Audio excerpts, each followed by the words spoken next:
To a One Take Podcast, episode 164. We are joined, as always, it seems, by Mo, who, because she has seen everything except for, I guess, Wonka and Ferrari and Anyone But You Okay, I'm getting exposed. and the Iron Claw. I'm being exposed. No, so we brought her on because she has seen a lot of movies, and we are doing a year-in wrap because literally every movie ever came out this week. So many fucking movies. Why?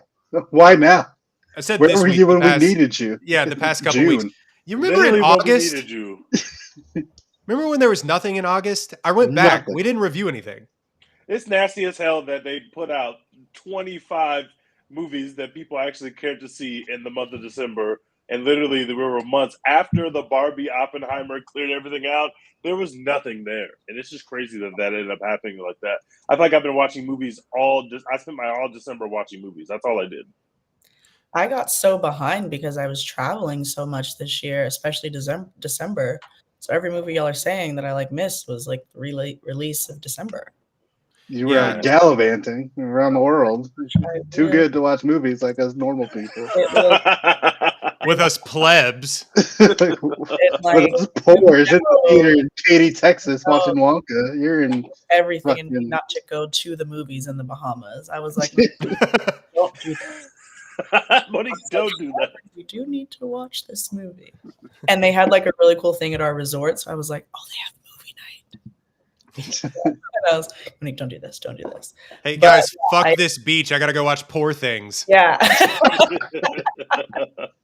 I was like, don't do it. But no, I'm glad we're all on the same page because I definitely watched probably, 200-300 movies. And I'm still missing about 60. That I need to watch. No, I'm missing a lot of films that I need to watch. So and the funny thing is that we're going to end up doing our top 5 movies. Mo, we'll ask you for yours before you get off and we talk about the movies that you haven't seen. But we'll ask you for your top 5 films of the year. The funny thing is, 2 of the best reviewed films still haven't come out yet. Oliver Strangers and why am I blanking? American Fiction. American Fiction. Yeah. Holdovers also, I think it's out, but you have to rent it. Where's Holdovers? Peacock. Do I have to go to a Peacock? God. So yes. American Fiction isn't out yet? No, not really. Not here. Why do I know so many people that have seen it? Because people that went to the premiere. You coastal elites. Yeah, what are you talking about? People that were there for when everybody saw it. Great. No, I'm jealous to be the elite. To be, I'm jealous of you. I'm shocked that Poor Things came out in Waco, Texas, and has run for 2 weeks because I thought I was going to miss it because usually these movies, like I always say, come out on the Wednesday of Thanksgiving or something like that for a day, and they're like, "Oh, sorry, Poors, you missed it." So I don't know. Anyway, we can talk about Poor Things because we can. But no, yeah, we are going to talk about Poor Things. We're going to talk about what a film. Cinema, real cinema. Someone said Holdovers is on Blu-ray. Did you hear Best Buy's not even selling Blu-rays anymore? They're getting those shits out of here. That's crazy. Buying Holdovers on Blu-ray is insane. I'm sorry. The vibes are so bad in that movie. It's good, but god damn, the vibes are terrible. I'm gonna have to watch that. I want to see it. Going through it. So we are going to be talking about, with Mo, we're going to be talking about The Color Purple, and we are going to be talking about Saltburn, Poor Things, and one more, right? Maestro. And Maestro. So all similar movies. Very. All very similar, yeah. All feature big fucking weirdos. That's the through line. I want to delay the Saltburn discourse for a minute because I still haven't seen Saltburn. That is the one that I have yet to see because it's gross and I don't want to watch it. So and not you cooking me to start the show up. Hey, it's also awful, but we'll get to it. I'm the host. I'm the host of the show. I'm held to a different standard. Okay, you get passes. Right. No. Let's start with Poor Things. We'll start with Poor Things, and then I do want to talk about The Color Purple pretty quickly because it's top of mind for me because I saw it today and it really honestly had like a resounding effect on me. Like I'm still thinking about that movie.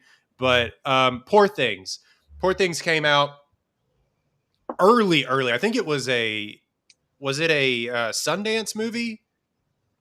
It may that or a Venice movie. It came out in one of the film festivals. It is shockingly not an A24 movie, but I believe a Fox Searchlight picture.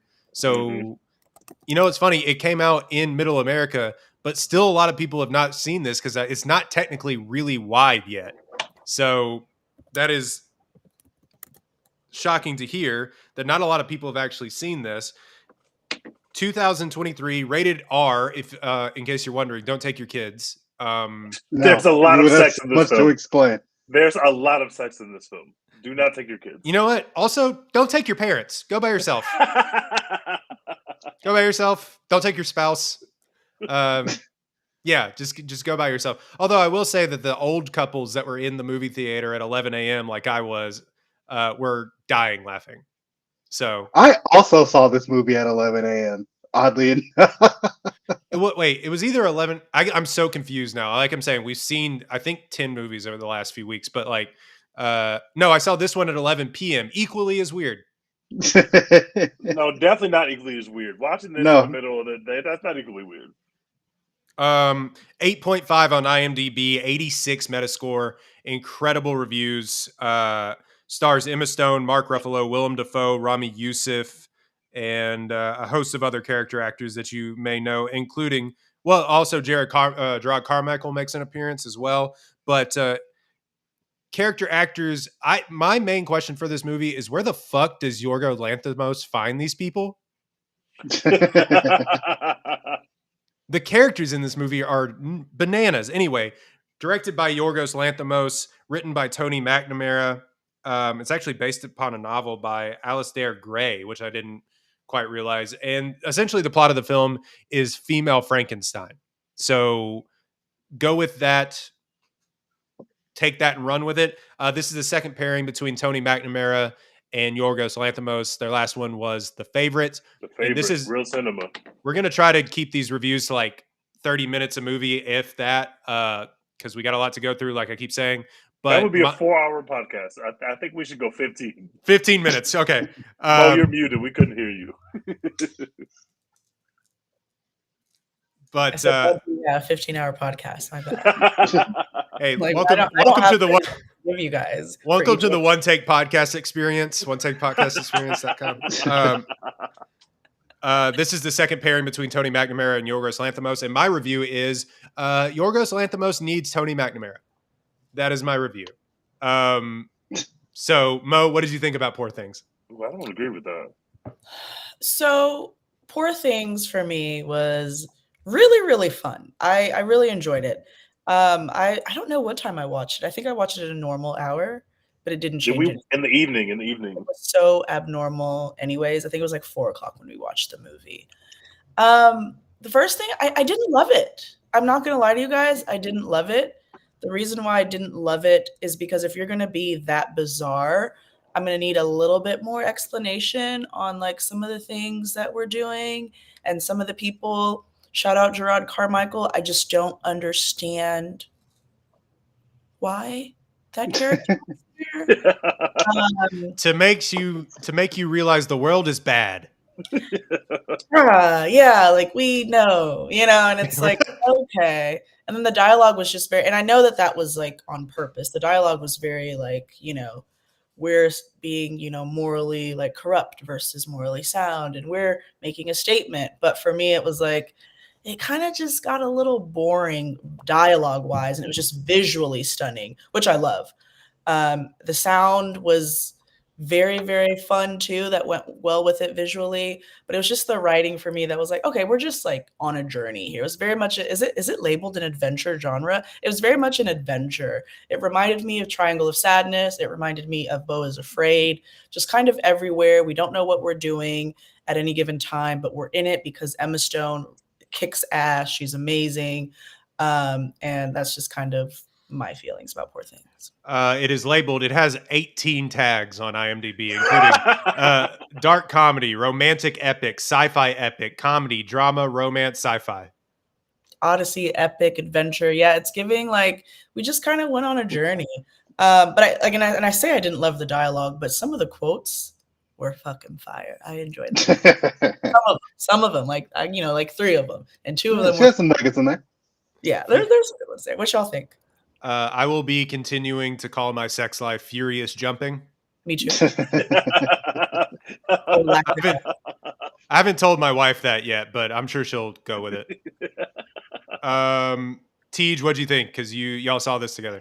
So I love Yorgos. He's one of my favorite directors. He's weird as shit. He's never made a movie that I don't like. He's actually never made a movie that I don't really like. However, he has made movies that I don't love, and Poor Things is one of them. I really like Poor Things. Unlike Monique, I think the dialogue is real sappy. I think it's a very funny written script. The dialogue is kind of what carries the film for me, other than the performances. But in that first 20 to 25 minutes where she's in the house, so we didn't say the plot of this film is basically like Royden said, kind of like Frankenstein. This mad scientist creates basically. Spoiler alert, obviously, for all of these films that we're going to talk about today. Yeah, we don't have time to break down. We don't have time to break it down and then go back. So this scientist basically created took a dead human that was pregnant and took the mind of the baby that was in this dead pregnant woman and put the mind of the baby into the body of the mother. So the mother is dead. Now the mind of the baby is in an adult body, which is Emma Stone. So she is she basically has a child's mind at the beginning of the movie. Like she's grown, but she's throwing food at people. She's running around the house like she's literally a kid. She doesn't know the nature of her creation and probably wouldn't understand it anyway because she's literally like a 5-year-old. So you get this stuff in the beginning where she's kind of figuring out her world and everybody's kind of figuring out what she's about because nobody knows that she's created this way other than our mad scientist character. So in that first 20 to 25 minutes when we're in the house, I'm like, well, we really need to get her outside in the world. And I knew she was going to be outside in the world because I had seen the trailer. Too much stuff in the trailer once again, but I had seen the trailer, so I knew she was going to be out in the world. So I thought the movie really benefited from when she really got out to the world. And then it really picks up for me. Then it really gets funny. It gets really snappy. And I really enjoy that part of the movie. There are things that plot-wise that I feel like a little weak in terms of how we get her out in the world, how she ends up in certain places or making certain decisions. But I just love the Hulk's performance. I love Emma Stone's performance. I guess I shouldn't call him the Hulk, but you know who the Hulk is. He is fucking incredible. Everything they give Ruffalo to do is so funny. Hilarious. The Ruffalo Emma Stone interactions are all to a point just so fucking hilarious. He's the way he's playing his character is so pathetic and so perfect. I just really liked their chemistry together on screen. I enjoyed this movie. This is not my favorite, and it's not going to go on my Yorgos Hall of Fame. He's one of my favorite directors, like I said, but it wasn't a movie that I loved. But I really did like it, and the script is just there are multiple laugh out loud funny moments. Either physical comedy, Emma Stone's doing a lot of physical comedy, but even when she physical comedy. Can we talk about why she was walking like that the whole time? At some point, that bothered me. Walk like that anymore. Once she was becoming like a teenager, young adult mentally, why is she's still walking funny. Yeah, I didn't. Nobody taught her how to walk properly. They were just she was interested in cutting things. But then she has sex and she's able to walk. I'm sorry, furious jump, and then she's able to walk. Hey, I mean, don't ask questions. What we do here. And I will reiterate, there is a ton of sex in this movie. You are seeing dicks, you are seeing boobs, you are seeing a ton of sex in this movie, and it's like, okay, we understand. She obviously she's really into sex. She's never experienced these things before, so you're kind of there as she's experiencing these things for the first time, and how they kind of take hold, and it plays a big part in the story. But also, there's just a ton of gratuitous sex in this movie, a ton of it. It's probably I'm not kidding, the most sex that I think I've ever seen in a movie. Is it really, you guys? I think they could have put more in it for me personally. I think it was fine. All movies need more sex. I thought it was fine. That's not what we want. I'm just. It is way more Emma Stone boob than I was expecting. I was like, oh, there they are again. I mean, this is a movie with there they are again. Again and again and again. It's constant. I had a good time. And Mark Ruffalo, like this cast is crazy. I had a good time. Dex, go.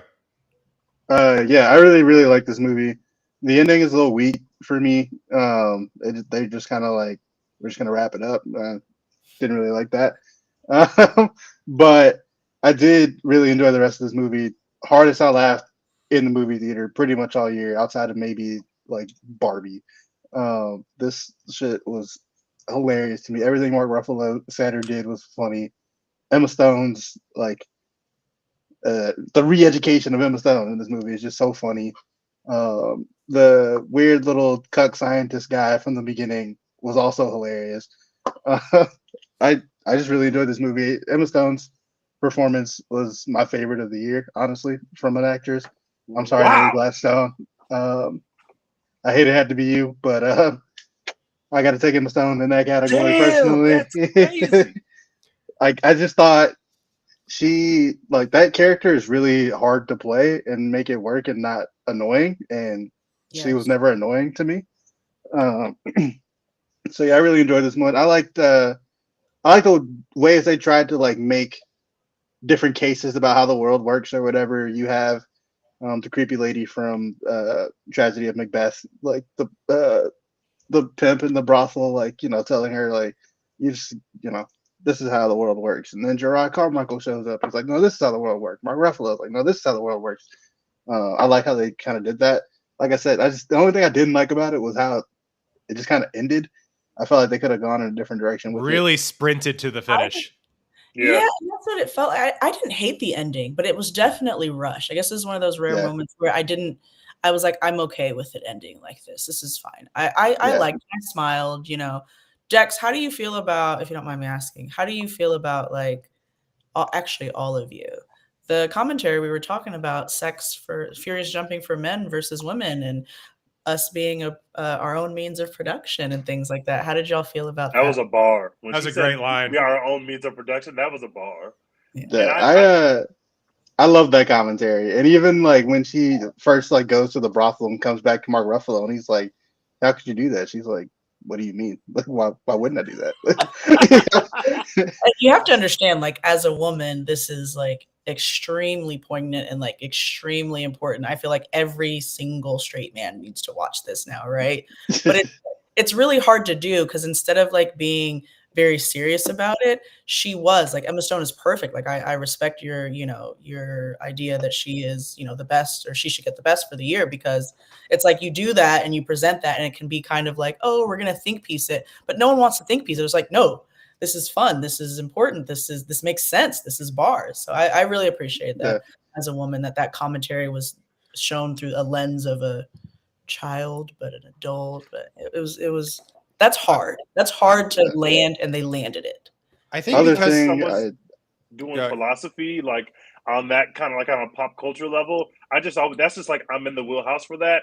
I really like philosophy. I'm a nerd about that kind of stuff. So to have like literal philosophical debates, but in a very humorous way, in terms of like, I just thought that was like great script writing, and I was totally locked into that stuff. I think that the adult stuff, the early adult stuff, just works so much better than the baby stuff. But the baby stuff is maybe the hardest part of the performance. So I have a respect for the performance, but I was really ready for her to grow up, because the baby stuff is like, okay, I had to add 10 minutes of that, and then let's get out into the world and let's figure some stuff out.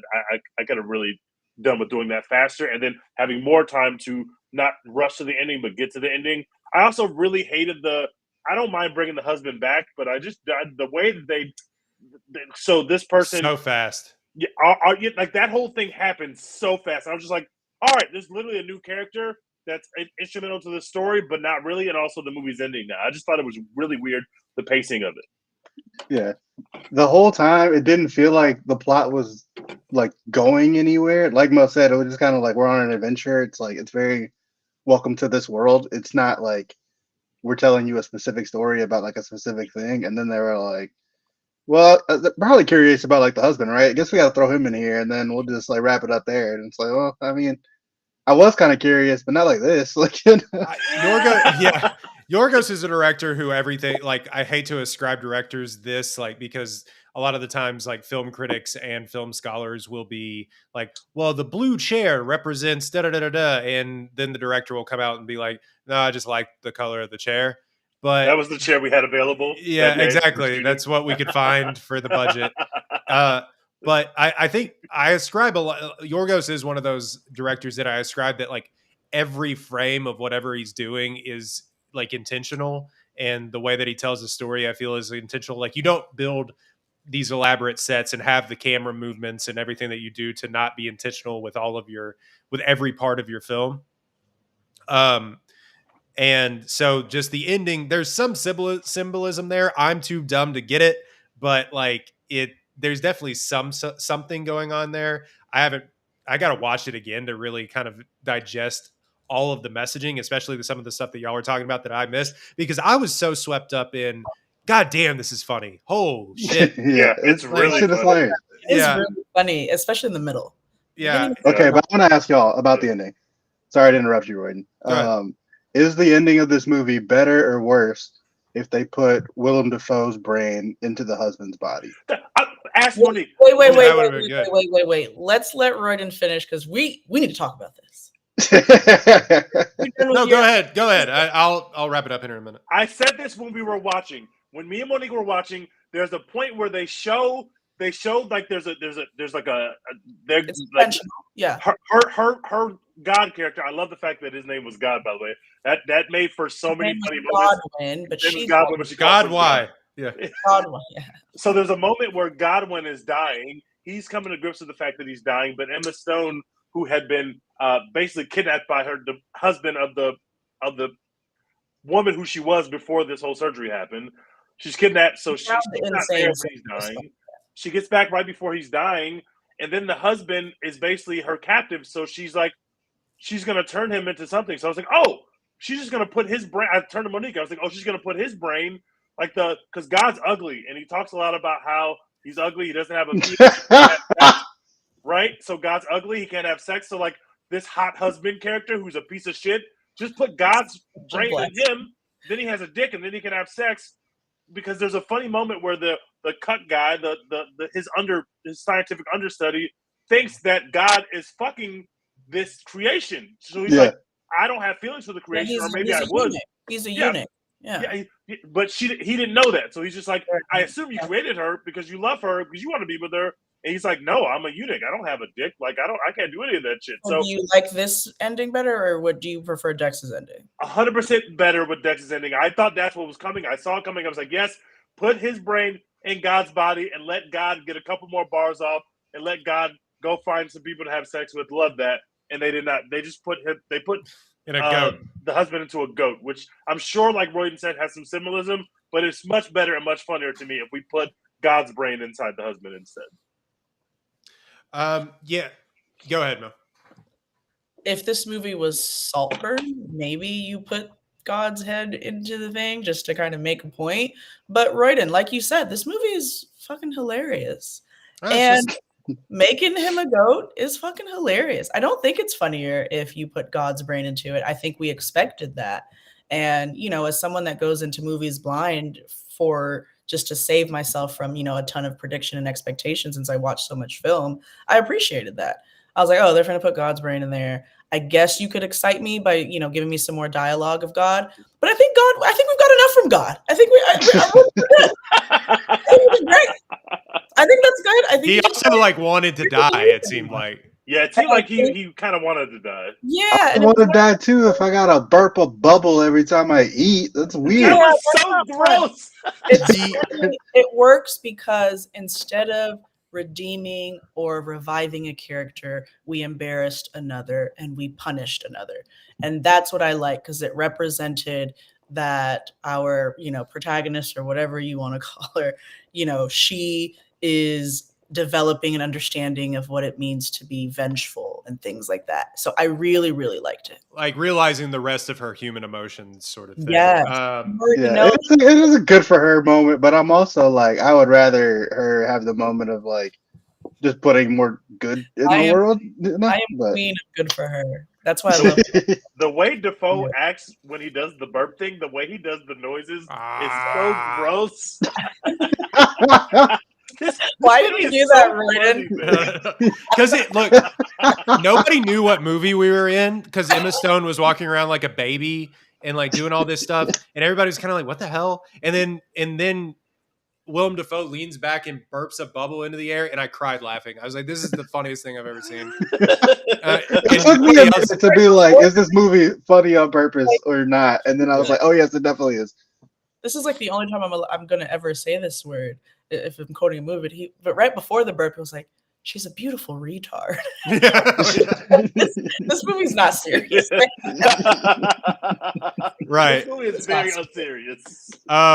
No, I just think to wrap up the review of Poor Things, go see it. It'll probably be expanding even wider soon. But I think this explores things with womanhood, with feminine sexuality, with this is going to sound weird, but with like children discovering themselves. Like they do a whole bit of that with Emma Stone, and like that's like masturbating. Yeah, exactly. And like that's something that's so like taboo in our culture that nobody wants to talk about at all. It is that eventually this happens with every child, sort of thing. 20 whole minutes of it and a reference multiple times. It was great. And it was and I just think the interplay between her and Mark Ruffalo was some of the funniest like dialogue that I think I've heard this entire time. And they just went for it. And that's why I agree with Dex. I think she's the leader in the clubhouse for me for best leading actress, because the choices that she made on camera were brave and funny and pitch perfect every single time, except for the walk thing, which Mo said. But like you noticed it too. At the very end, I think she figures it out. But like most of the time, she's like the last 20 minutes she learns to walk, but most of the movie she's very, very wobbly on her feet, like very wobbly. I didn't understand that. That didn't add to the movie. It was like you're already weird enough. We don't need her to walk normally. My jaw dropped on the floor when they get done having sex 3 times. She wanders around the wherever they are for that second set piece. Yeah, like outside the house. Yeah, outside. She wanders around, comes back, he's awake, and she just drops her pants and in like full frontal goes, "All right, you will furious jump me again." And I was like, "Oh my God." Like, yeah. And don't forget the tongue play either. Yeah, exactly. So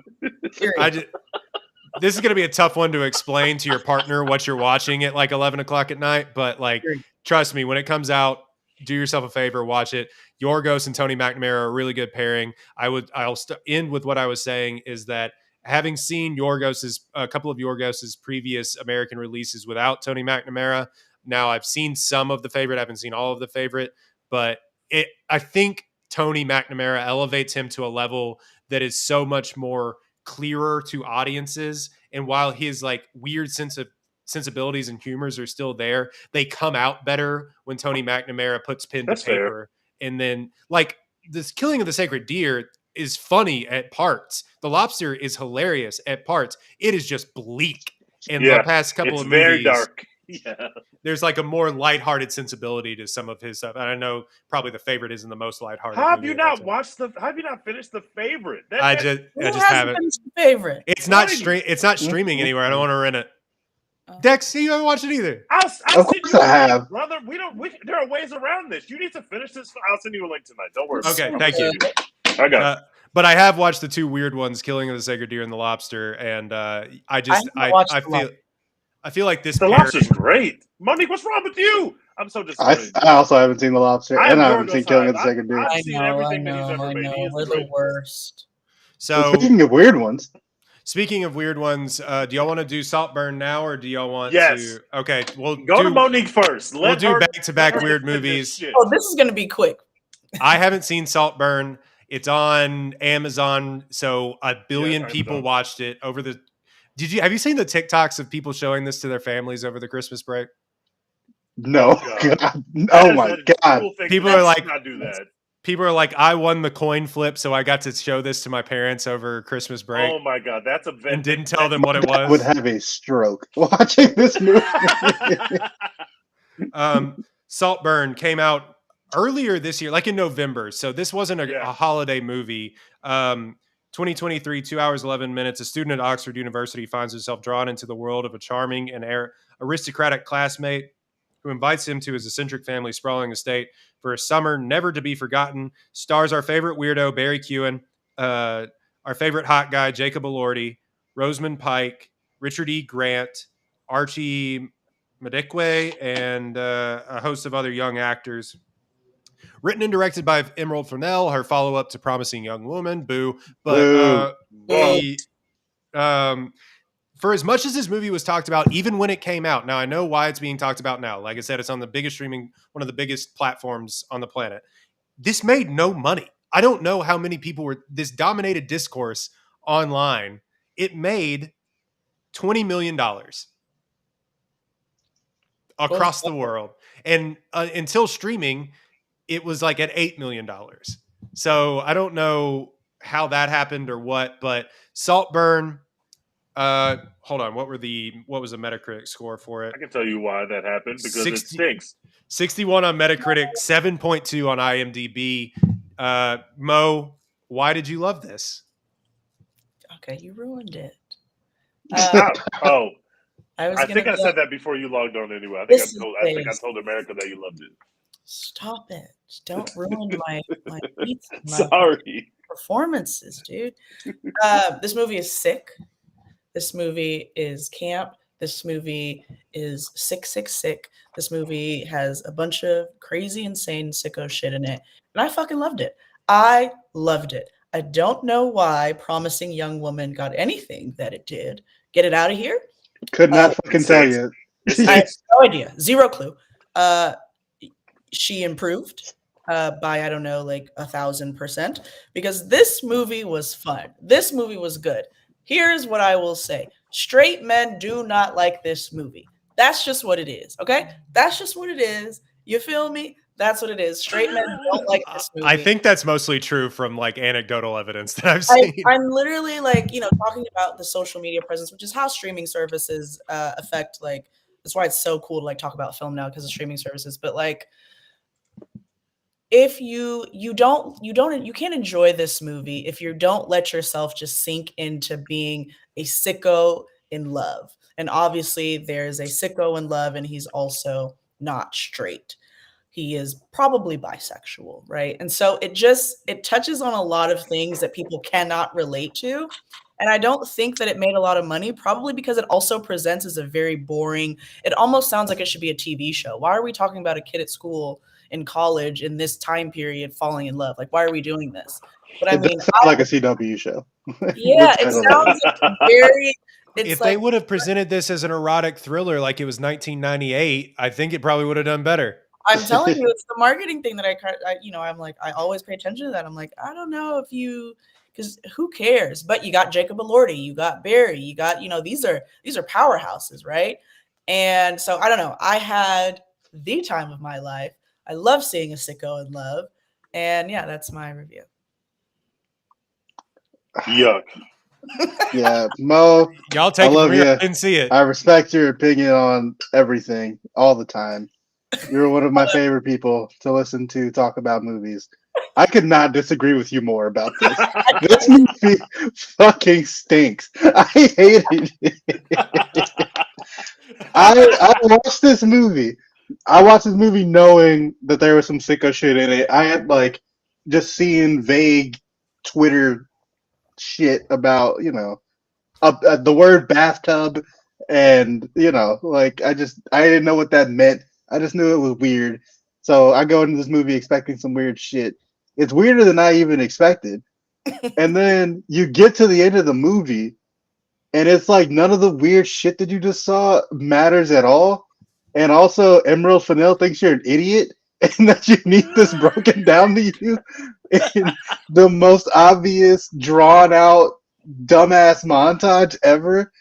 It's got to the end of it like, what was any of this for? Like, why did this happen?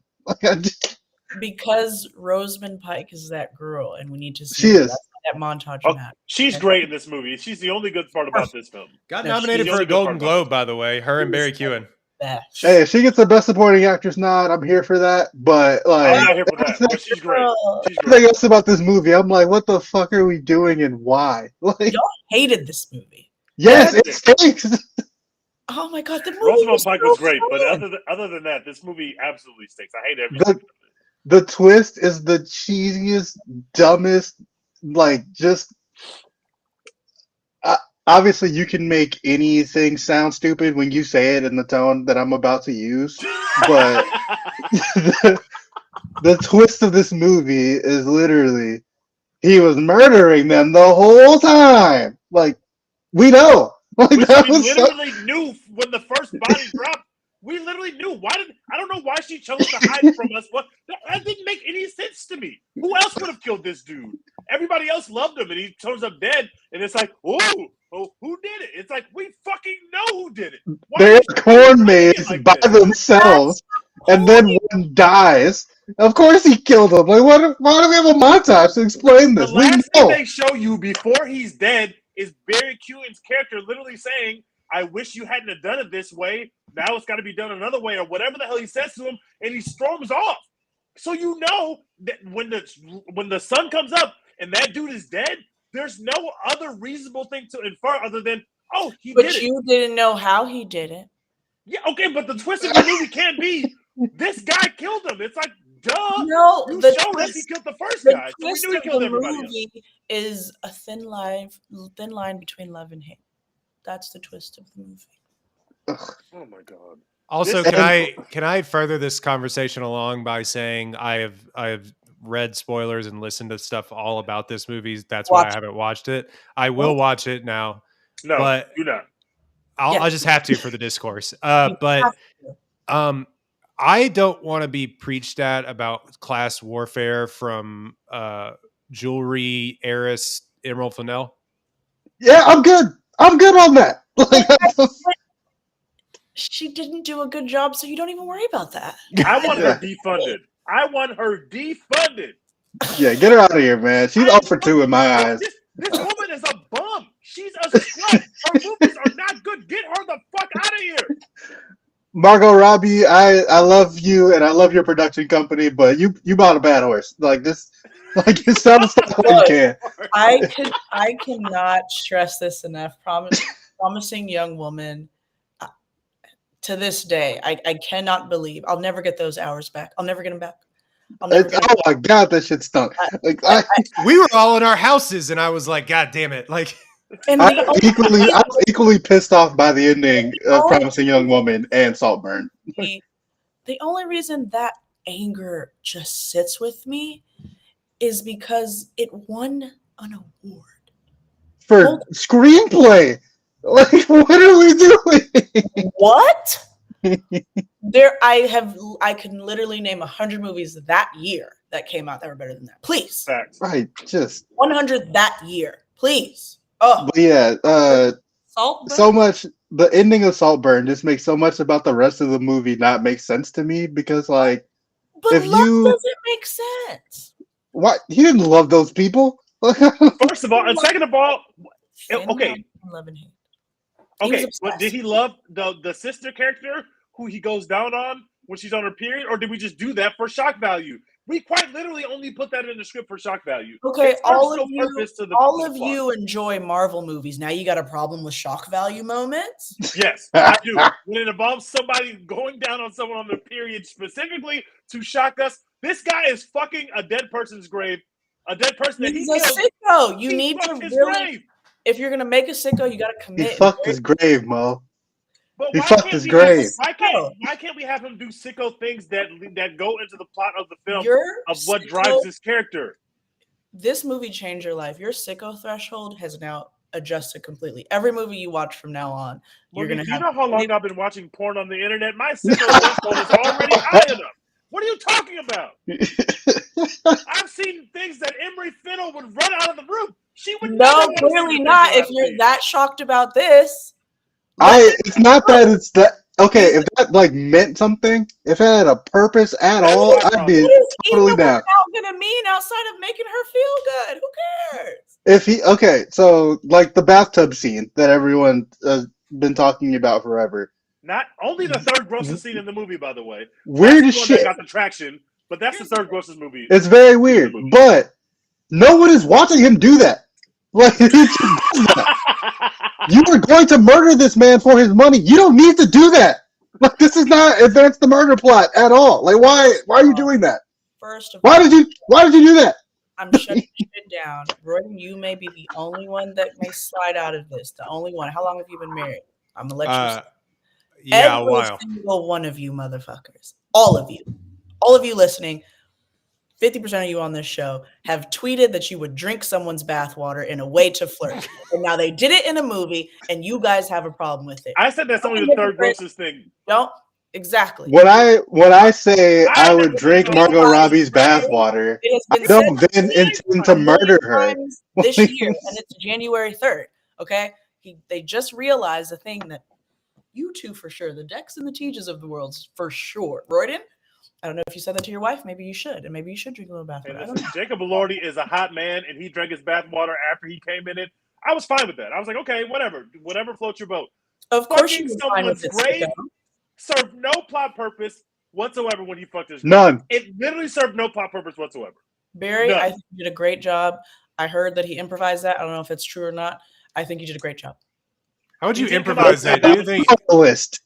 That was his real dick. He came out and said, yes, guys, because at the end, he gets the mansion, he gets Saltburn, and so he's dancing in it naked, which the problem I have with Fennel is you could tell that there's a certain scene in every movie that she's ever made where you know that she made this movie specifically to do this scene. And the scene that she really wanted to give us is him dancing to Murder at the Disco or whatever that song is called. Murder on the in Dance the Floor. house naked.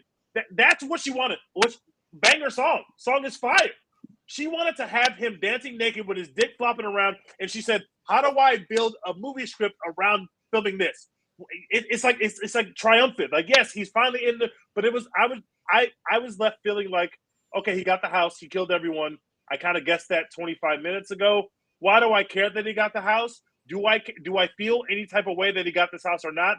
Do I care that these people died so they can get his house? No, I haven't actually cared about any character in this film, and he never made me care about him. So the moment that's supposed to be triumphant just feels like this is a really weird music video. You didn't That's care literally about how I felt. anybody in the film? No. Monique, who did you care about in the film? I guess the chick who died early, but like that was like she was out of there immediately. All right, She did that one. Go ahead, Royden. I'm gonna reel us back in. So Tej gave this half a star on Letterboxd. Dex Too gave it generous, to 2 be stars on Letterboxd. But I just want to read some of the Letterboxd reviews because they're the funniest things that I've ever heard. From Zoe Rose Bryant, which is the top review on this movie, and it says, a movie about how Jacob Elordi is simply so fucking hot that his mere existence is enough to make someone legally insane. This is a He good one. Very good looking man. This Very one's a good good one too. Sometimes you just have to bottom your way to the top. Oh, that's really good. That's extremely good. And this says, does for bathtubs what Call Me By Your Name did for peaches.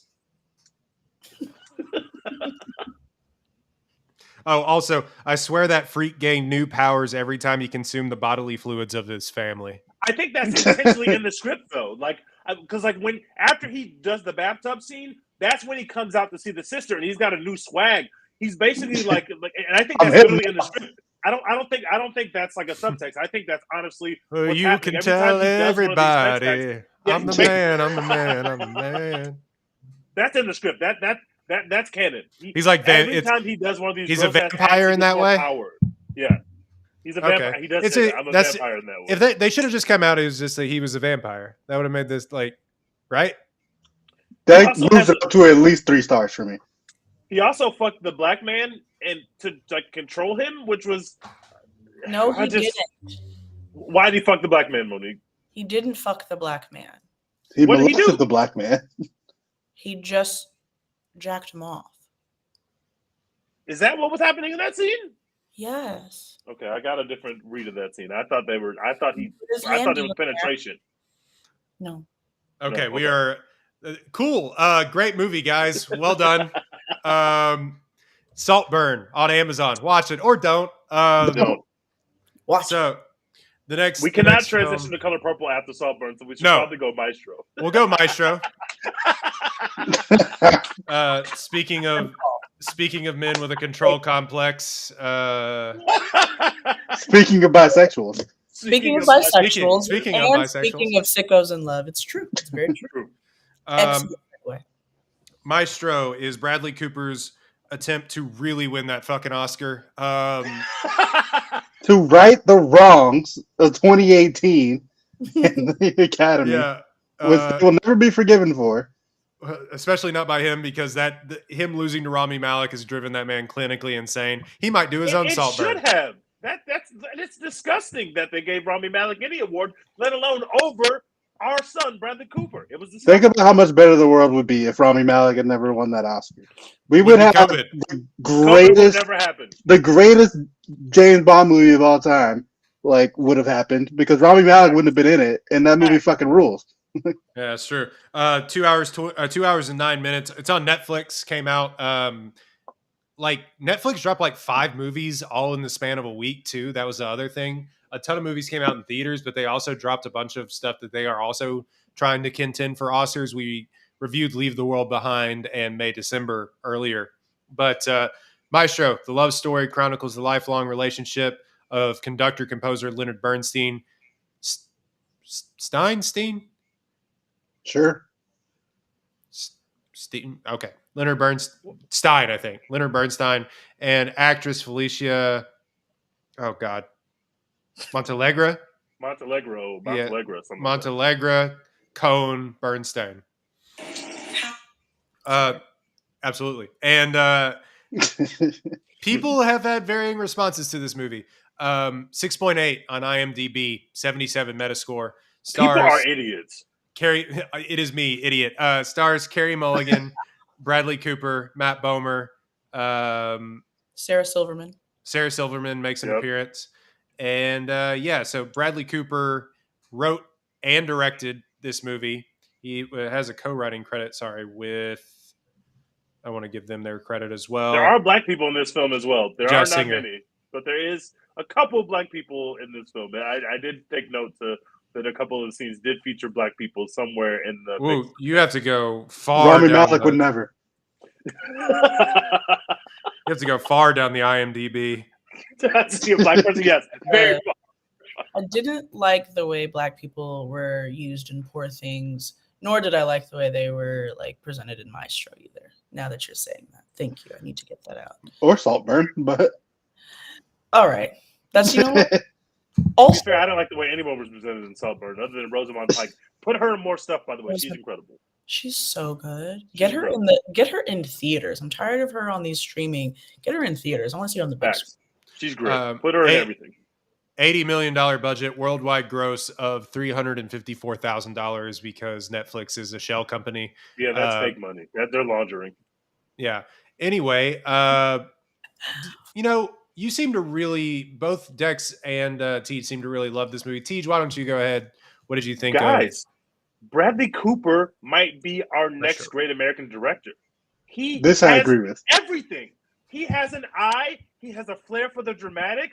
He is so intentional with his decision-making. I'm blown away by I like his performance in the movie. I think it's fine. He's not going to win the Oscar. That's fine. But I was way more blown away by his directorial decisions than I was his actual performance. And I just love. God, how did I just drop her name? What's the main character? The actress? Carey Mulligan. Carey Mulligan, mind-blowing performance. It was acting him off the damn screen. I think people should realize and people should respect the fact that although you want to see a Leonard Bernstein movie, which I do too, I love West Side Story just like the next red-blooded American straight male. I love West Side Story. This is not a movie about Leonard Bernstein, or at least not fully. It's about their love story. And a lot of the people I respect in the criticism space of film have said it would have been really cool to see a Leonard Bernstein movie. And it's yeah, that would be cool. I would watch that. But this is not what this movie was meant to be. This movie is specifically about this love interest. Now, I will agree with people, and maybe Royden felt this way. I will agree with some people that it does feel like there's two separate tracks of this movie. There is the Leonard Bernstein career track, and then there's the love story track. And they don't really do a good job of showing how these things happening in his personal life with his love story are affecting his career. The two tracks of this movie don't really ever cross. But I was just so enthralled by the way they told the love story, by the way they kind of spoon feed you into actually what's happening. Because I know Leonard Bernstein's famous for being a composer and doing musicals, but I don't know anything about his personal life. I didn't know about his preferences. I didn't know about any of this stuff. So somebody coming into the movie blind like that, like me, I knew this was a love story, and I could feel there was tension early on in their relationship. But the way that they spoon feed it to me is just so smart. I think the film is very well written. It looks great. Like I said, Bradley Cooper's got an eye on the directorial side. That the opening scene where he realizes that he's going to play in the symphony for the first time, and he opens up into the theater. I just think that is so triumphant in the way that they're using sound, the way that they're using the light. That is stuff that looks like somebody who's directed 10 movies, 15 movies. I was just really, really blown away by it. I just loved what Bradley Cooper saw for this film. Not to mention the fact that he's also got to act as the main character of this film. I was blown away by Maestro. I don't think it's a perfect movie, but I could not have liked it any more based on what the story they were trying to tell. I just absolutely loved it. I was blown away by it. Bradley Cooper is him. Please give him all the money to make whatever the fuck he wants. Leonard Bernstein, by the way, not Berenstein Bears is what we've been saying. But yeah, Leonard Bernstein. Dex, go ahead. Yeah, I didn't love this movie, but I did like it a lot. Like Teej, I think Bradley Cooper is one of the best directors we got working right now. Like, this man has the best eye we've seen for like musical performance in movies in a long time. Like, you know, A Star Is Born, I was like, anyone could make Lady Gaga look like a pop star on screen. Like, she's a pop star. That's literally what she's here for. But like him directing like classical music like being conducted and things like that, it just looks so fucking good, and few people are doing that. People who are doing it, like Todd Field, have been directing movies for a decade. Well, And that's this unfair to Todd Field, who took like 10 years to make his next movie between Yeah, Tars. yeah. He made one movie, won a couple of Oscars, and fucked off for like 2 decades. So. Yeah. But Bradley Cooper literally directing his second movie ever. It's like, Right. This is crazy. Going 2 for 2 like this is crazy. His performance is good to me. It's, you know, I think on the level of at least of other Oscar winners. It's better than what Rami Malek won for, but so is most things. When I woke up out of bed this morning, looked in the mirror, that was a better performance than what Rami Malek has ever given anything. I still can't believe they gave him an Oscar for that. They gave him an Oscar for playing a singer in a biopic, and he didn't even fucking sing. I just what are we doing? But yeah, I thought his performance was good. I like Cillian Murphy's performance a little better, but you know, if they give Bradley Cooper the Oscar, that's justice, and I'll take that. But yeah, Carey Mulligan still to show here. The only thing I knew about this movie before watching it was that Bradley Cooper directed it and was starring in it, and it was getting Oscar hype. So I just assumed he was the main character of the movie. I didn't know that they were like the poster like bills Carey Mulligan first, and it like looks like Carey Mulligan is the lead actress of this movie because she is. So watching that kind of develop in front of my face, I was like, "Oh shit, this is amazing." So you know, if she won the Oscar, that would be fine. I would give it to Emma Stone, but a stacked year in that category, incredibly stacked. There's going to be like Christ. 8 people who are going to be upset that they weren't nominated for the Oscar, and they'll have legitimate beef. A bloodletting for Best Actress race. Holy shit. Yeah, yeah. But I enjoyed this one. I didn't love it. It's just a little slow. It's a little meandering, I think. But there are moments in it that, like T said, like just take your breath away. Like they're just so fucking good looking, and you don't see things in movies like that anymore. So I will say before we go to Mo, I mean the conducting scene. The conducting scene in the church is like will take your breath away. I wish I would have seen it in like Dolby or something like that, because just sitting at home, like I don't have like speakers or anything, so I was just kind of like, cool. But but I know it's like it would have taken my breath away in the theater. Mo, go ahead. Like we only have a few minutes left with you because when we got to review another movie. But go ahead. No, I love the meandering Dex. I love a good movie that I can go into. It was giving me Nightmare Alley, probably because Bradley is also in that. But it was just giving me the feel of like, all right, I don't know much about this. Do I actually care about a circus? Do I actually care about this conductor?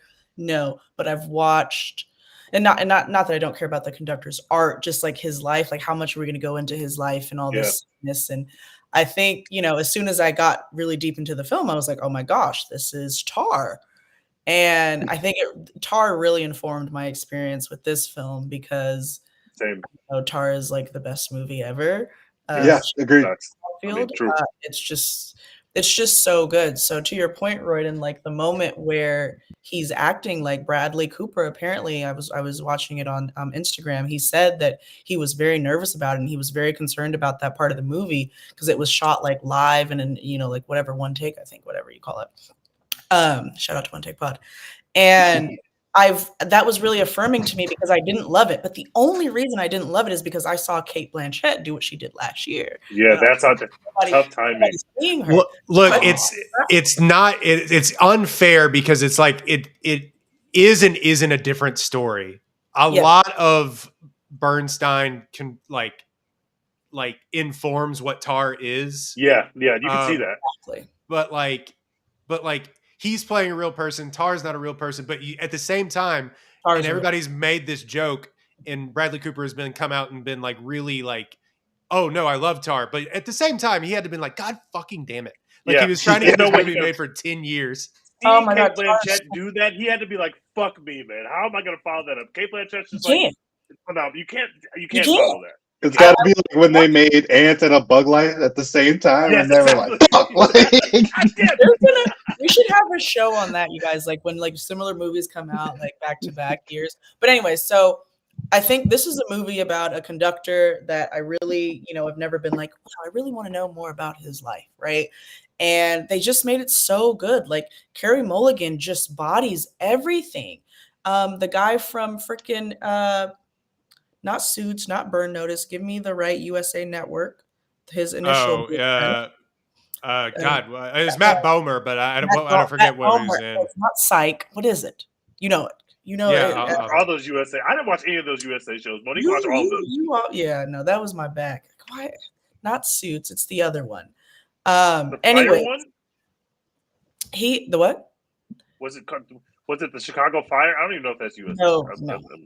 Anyways, I really liked it because in the beginning of the movie, again, you have to get me committed to this story of this man and why this woman gives up her life for it, right? Another movie about a woman giving her life up for a man. Me, from my perspective, I'm like, all right, let's see how you do it. And in every single moment, some of the White Collar. Thank you. Yes, I loved White Collar. Every single scene was perfectly directed. And I do mean perfect. I had no notes. I was enthralled the entire time by the camera shots, the angles, the lighting, the music, the cues, the transitions. I was just... The transitions were crazy. It felt like a Michael Bay film. How well, it was just so fun. It was like we were everywhere. But it's not a Michael Bay film, obviously. I'm right? sure Cooper would love that comparison. Too. I know, right? He's been trying to win this goddamn Oscar for what it was like. Look, you call him Michael Bay. Michael Bay of conducting. But how we're getting drone shots. We're going around. We're everywhere. It's chaotic. But he took a Michael Bay feeling and encapsulated it in a very romantic, extremely beautifully directed movie. I was in the entire time. I honestly really couldn't tell you what happened, to be honest with you. I actually don't know what happened in that movie. I think beautiful gowns. It was just, it's hey, I guess, he's pretty good at what he does. okay. But it was just so beautiful. I mean, I had the best time. I was like, "Oh my god, look, another transition. Oh, we're dancing into this, and oh, West Side's into this, and oh, he's having sex with another one of his. Okay, great, like, this is We're fun." doing cocaine, baby. Let's go. And we're just, it was really, really beautiful to make such a tragic, like discomforting, romantic, like, you know, lost story so fun is really cool. Shout out to Bradley Cooper for that. Really. Some of those transitions, I didn't even know how they filmed them. I was like, how did they cut it in a way that we transition in the way? Okay, that's It was like editing, 4 or man. 5 of them in the way that it's edited. Pay It's mind blowing. your editors. Pay these editors, man. Also, if you want a Best Actress nomination, you need to be in whatever Bradley Cooper is doing. Like, just sign off. He's good at it. Facts. He's good at it. I think it was an interesting choice to center her in this biopic of Leonard Bernstein.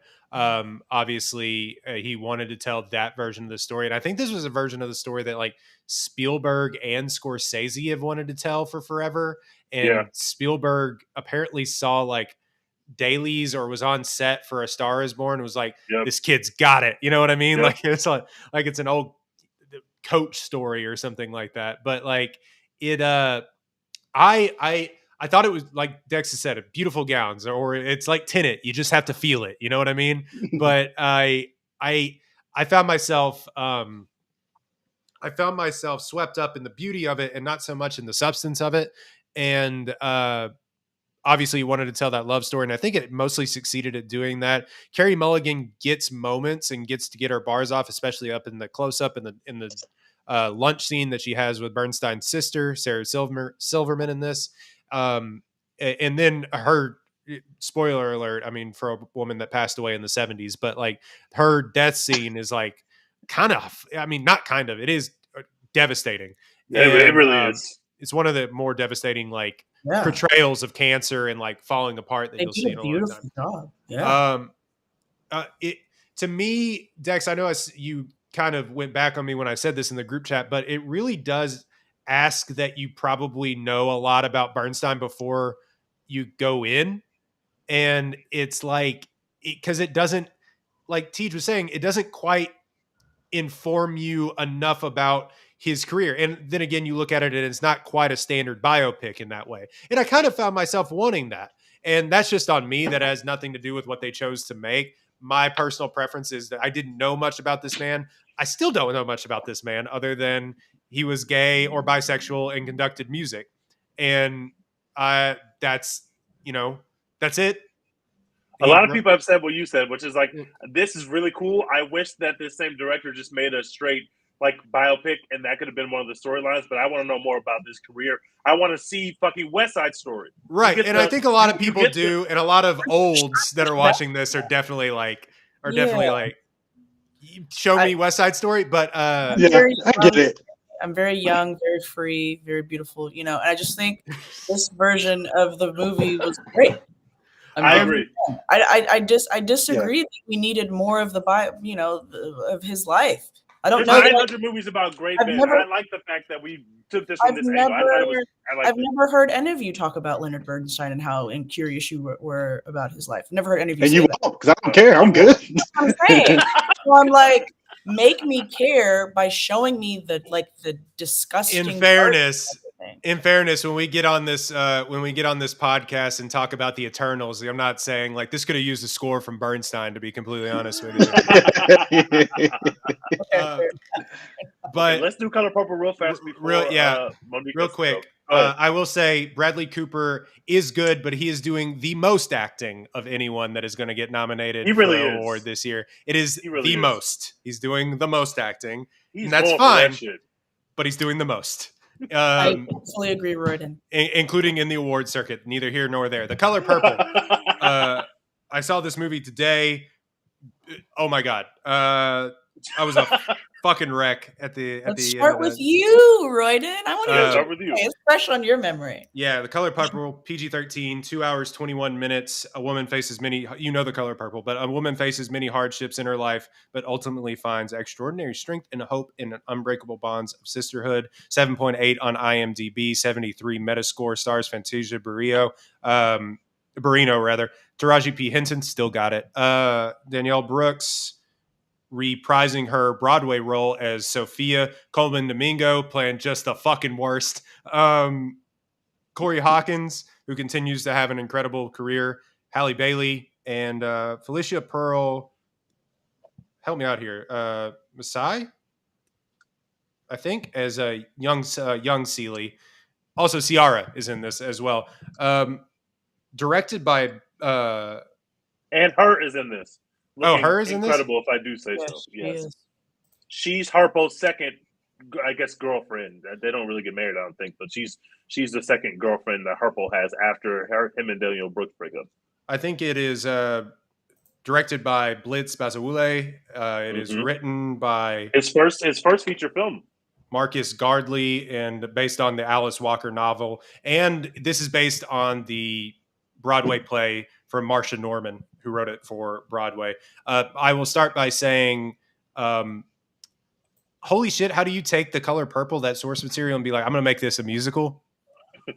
Genius. Great. This seems like really great to add song and dance to, you know what I mean?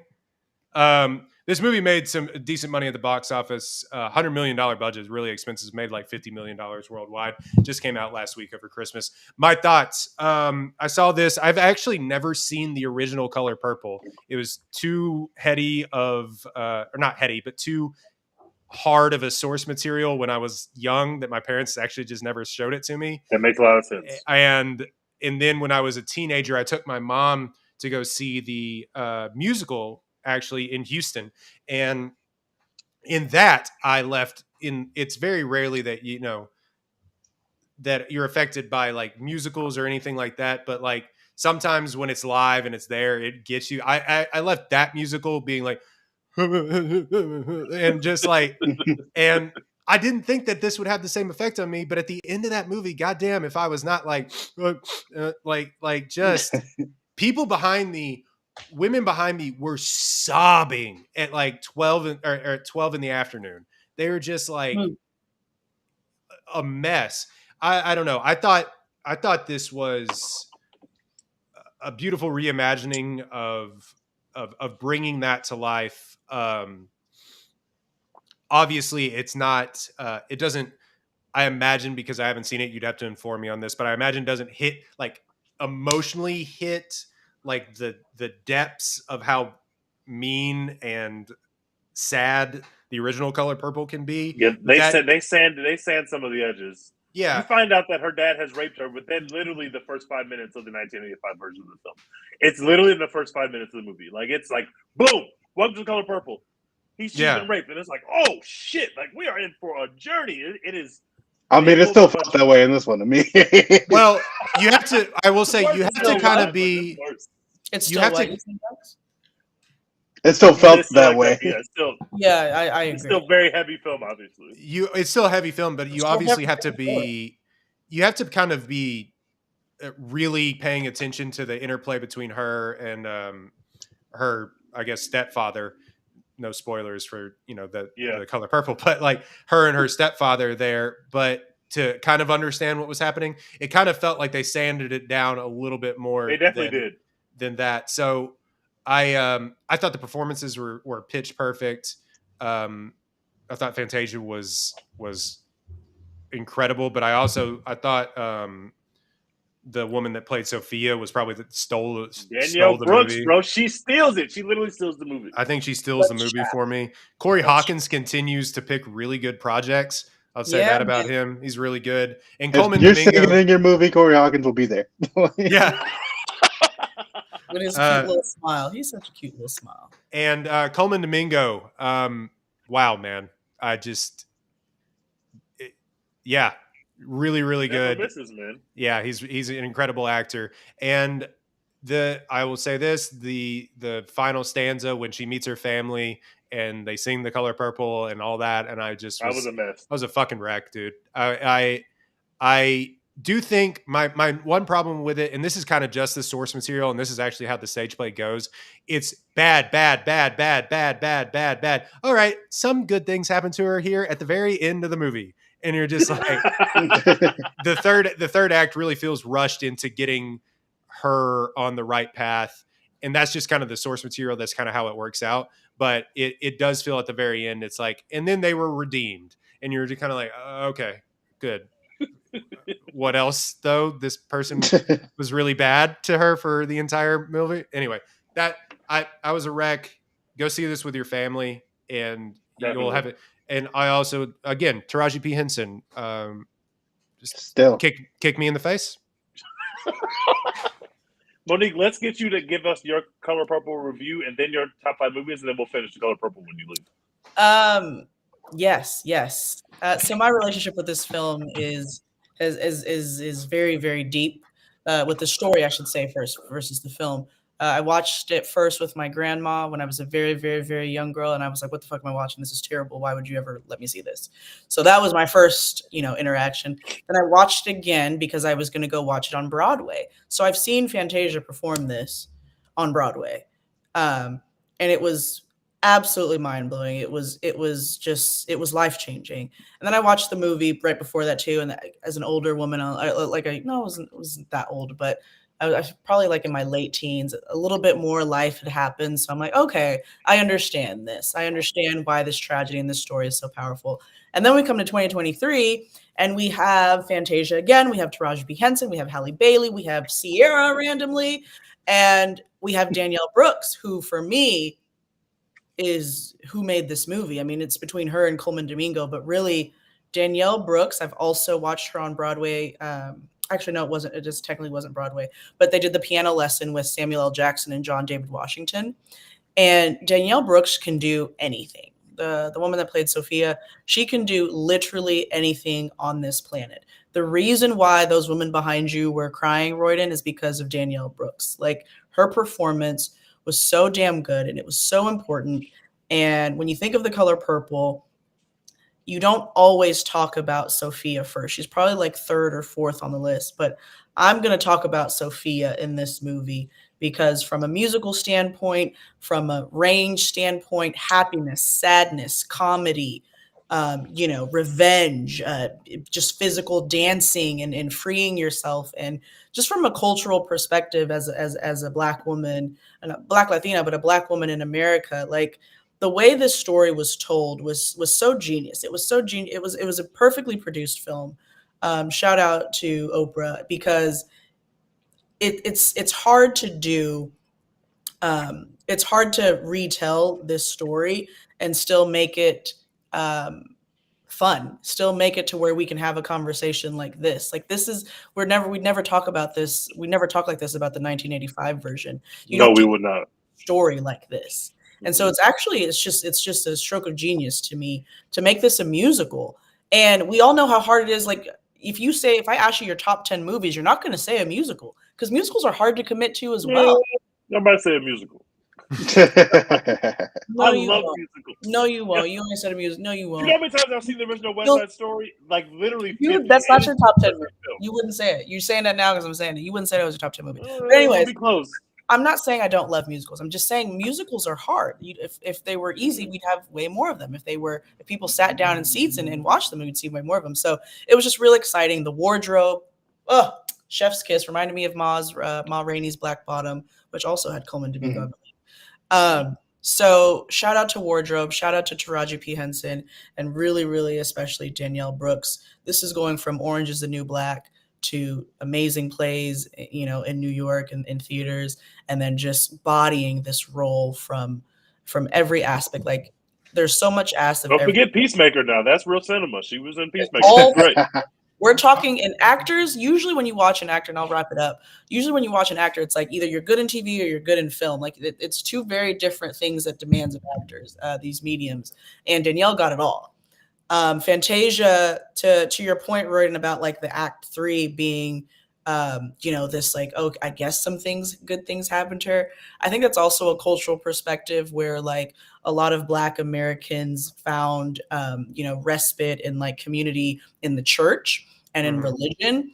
And so there really isn't a good plot line or like, a direction for like revenge or like paying for your sins. You just kind of like look up to God, you ask for forgiveness, and then everyone around you kind of needs to like also forgive you. So it was actually very reflective of what the culture kind of, especially in that era, like ass of people. So I think it was cool to let Fantasia just have her moment where she sings her fucking ass off and gives us the performance of a lifetime in theaters. And as she should, because she's amazing in every way. Shout out to her. I think she could be on her way to an EGOT at some point, maybe. Who knows? But that's how I feel. I'm shocked that Cynthia Erivo didn't reprise any role. I mean, she was the original, I think, or in the Broadway revival. She wanted a Tony for playing. Who did she play? I think she played Not Sophia. Was it so? No, it was. No, I think she played Celie. Actually, she was the first. She was a Celie in the Broadway revival and won a Tony for it. But black people don't fuck with Cynthia Erivo after those unfortunate comments. That's probably why they didn't call. Yeah, her. no. Wait, what comments? Wait, what? She I'm not going to go into it, but I think she's African, and she said some disparaging things about African Americans, basically, and that came out, and that it got nasty. All right, moving on. This is right when she was playing Harriet Tubman, so it was a very nasty time. Ooh. Glad I never saw that movie.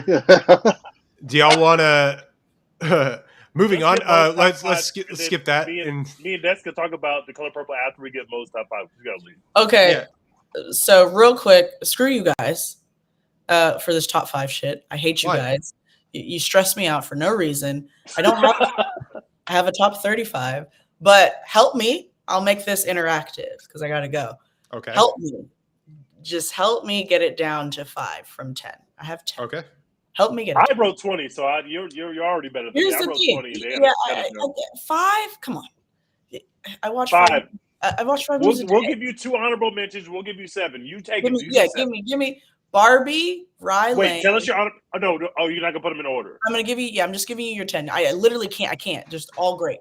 Barbie, Rye Lane, Renaissance, a film by Beyonce, Knock at the Cabin, The Color Purple, Godzilla -1, TMNT, Mutant Mayhem, Spider-Man Across the Spider-Verse, Beau is Afraid, and Last Voyage of the Demeter. I don't know if Last Voyage of the Demeter and Knock at the Cabin can go bye-bye. I don't know. I didn't see Rye Lane. Let's be so serious right now. I'm okay with Knock at the Cabin going. All right, so now we're down to 9. I wanted Turtles in my 5. It didn't make it, but Turtles was on my short list. I love Turtles, man. That shit was real. You have one animated movie with Spider-Verse, which is the better animated I didn't even put Mario in my man. There's so many good movies. It is better. I had a really good time with TMNT, but you're right. It did. Okay, cool. So now we're down. All right, Dex, you get to X one now. Careful what you X. I didn't see Last Voyage of the Demeter, but you know which one you want to get rid of. We already got that out. All right. I also forgot to say Bottoms, but I didn't see that either. That was on my short list too. I don't know, guys. I think I'm down to like 8 then. I mean, I'm good with what you guys said. I'm keeping Last Voyage of the Demeter. I'm keeping Godzilla -1. I'm keeping Get Last Voyage of the Demeter out of here. We don't care about vampires. Vampires on a boat. You are the only person who saw that movie. I've heard nothing about it. You didn't watch the movie. I heard about it when it came out, like that it was coming out, and then no one talked about it. She loved it. All of you would eat your words. I am telling you, you would love it. I know 100% you guys. Dracula don't move me like that. You guys would. You don't know. You didn't watch the movie. You didn't watch the movie. Like Godzilla is a champion. That is a real villain. I love Godzilla. Dracula is in a universe, and there are so many iterations of Dracula that you couldn't even name all of them on this show, even if it was 3 hours. I'm telling you, The Last Voyage of the Demeter was so fucking good. And I think Corey Hawkins is in that too, actually. No, I'm thinking about it. Yes, yeah. So if you, I noticed you didn't include Oppenheimer. You also didn't include Killers of the Flower Moon. You included Dracula and not Killers of the Flower Moon. That's crazy. I enjoyed both of those films, but what I'm not about to do is let Hollywood keep throwing movies about white men at me. We get it. Y'all are terrible. We get it. Y'all are awful people. That's fair. Look, I didn't build the atomic bomb. Look, I am in love with, is it Cillian Murphy? I am in love with him. It doesn't matter. His name doesn't matter. I'm in love. So that movie was perfect to me, but it's not my top 5. Is it my top 15, sure. Past Lives, top 11, top 12. Ooh. Past Lives was so good. guys, it was a good year, man. It was a great It was a year. great year. It was Guardians a of the great Galaxy- year. Guardians and of I the can't- Galaxy, it's pretty good, True. guys. Yeah, I'm pretty sorry, damn good year. incredible, guys. It was a great year, and I can't wait to have you on 11 more times in 2024 because we need the content because there's going to be like half the movies that come out next year. I'm gonna watch all of them, and I get to catch up on the movies I didn't see, guys, because I hated making this list because I didn't watch When Evil Lurks, which I heard amazing things about, Expendables, which is my heart and soul 50 Cent in, Joyride. I didn't see The Zone of Still haven't Interest. seen Joyride. I didn't watch Anatomy of a Fall. I haven't watched Iron Claw. I didn't watch Hunger Games. Like I'm kind of slacking. The Covenant. I love a Guy Ritchie movie. I'm obsessed. I That's love a good Guy one. Ritchie. I'm You can't- halfway through the Covenant. Yeah, Big hell yeah, okay. brother. It's okay. Like Society and Origin. I've heard great things. So yeah, like I have Black like Society owns. there's a lot. So like my list, that's where I'm at with it. I'm ready All for right. Anatomy of a Fall and Zone of Interest and the They holdovers. just Those they, are they mine. I'm ready again for those. fuck us, right? Because they haven't come out anywhere. I'm ready for those. Right. So- Anatomy of a Fall did come to Katie. I just didn't have time to get to it, but it did. It did come out. I was traveling too. Okay, but like, do you guys agree with any? Before I go, I need to hear. Like, did I hit any of y'all's Barbie? You hit some of mine. Yeah, you did. I think You hit a lot on my 20 list, but you left off some of my actual 5. But it was meant. our this is why we have these lists are conversations. gonna be dude centric. I can already tell you right now. You like I tried so hard to Oppenheimer. put We get- Beyonce on my 5. I tried so hard to put Beyonce on my 5. I enjoyed that film that much, but I couldn't do it. I didn't have it at first. Like I said, I'm okay if that's like number 6. First of all, because I watched it so much later, and it's hard to compare that movie to everything else I've watched. Yeah, it is. It's in so its own different. category. It's not a narrative. It's not a documentary. It's a production, you know. And you guys, I know you guys didn't watch this movie because this was a private advanced screening. But Oh, Tierra, Damn, she flexed on us crazy. no, That is it's insane. on. No, I mean it's on Hulu, but like not. It didn't get enough buzz. But I got to watch it with Tierra Whack. Speaking of Beyonce and Tierra Whack, I really encourage you guys to watch it. It's like think if Missing was like even more intense and more funny, or Searching. movie Or is this? whatever. What's the movie?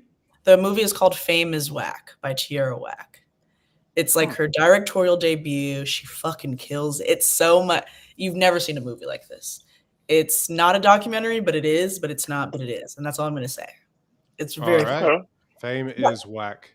All Fame right. is Whack, like her last name. Yep. Cool. All right, Mo, Thank tell you, us Monique. We where. appreciate you. Real quick, give yourself a plug. Thank you. It's Miss Peacherino with What We Watch. Tap in at whatwewatch.net. Follow me on Instagram and X. Follow me on your X at MS Peacherino and What We Watch Film TV, www Film TV. Thank you, One Take Pod. Always enjoy talking film with you guys. I love being here. Shout out to 2024. Are we gonna do an Oscar? Yeah, I'm gonna you'll do be there. We'll Oh, do the Oscar shit. all we doing Oscars? We're gonna grind so much film. I can't fucking wait. I need it. cannot In them wait. trenches, baby. We should honestly do a live watch party of the best actress because that's gonna go crazy. That's gonna Right. be insane. All right, bye. Thank you guys. All Bye. right, thanks, Mo. All right, so guys, y'all will give your Color Purple reviews. And by the way, I should mention we were talking about the Oscars thing right there. We were giving these the rundown review, like the flyby and in Top Yeah. Gun reviews, because we're gonna talk about these movies. A lot of these movies, a lot more as Oscar A lot of them, season. not all of them, but a lot Not of them all, yeah. are going to be Oscar movies. So we'll dig. I hope to further never have into to talk about Saltburn in the Oscars conversation, but them. That will not happen. Shit, you might. They keep doing it. Ugh. All right, I'm going to start putting us on a timer. So I'm going to say 5 minutes for both of us to do our Color Purple reviews, and then I'm going to do 10 minutes for all the 4 remaining movies. How about that? Bet. Yeah, do Okay. it. I'm starting 5 minutes now. Do you want to go first or me, Dex, for Color Purple? Honestly, I can go first. I don't even think I'll need 5 minutes. No, you only have 2.5 minutes. This is for both of us to split. Oh, okay, cool. Yeah, I really like this movie. Obviously, first part of it really tough to watch, but even despite that, like Fantasia gives like one of the most arresting performances I've seen in a movie in a long time. It's like you just can't stop looking at her and like feeling whatever she wants you to feel, you feel it like the entire movie. And I think that's like the mark of a good actress and of a good singer. When she is both. So yeah, I really enjoyed this one. Like Royden said, like by the end of it, you're just a mess. It's just like just so emotional, so heavy, and then you get to the ending and you're like I can't believe like that. Like it just gets you, man. And if you haven't seen this movie, you should go check it out in the movie theater. It rules. I got to see it at a screening, so it was packed.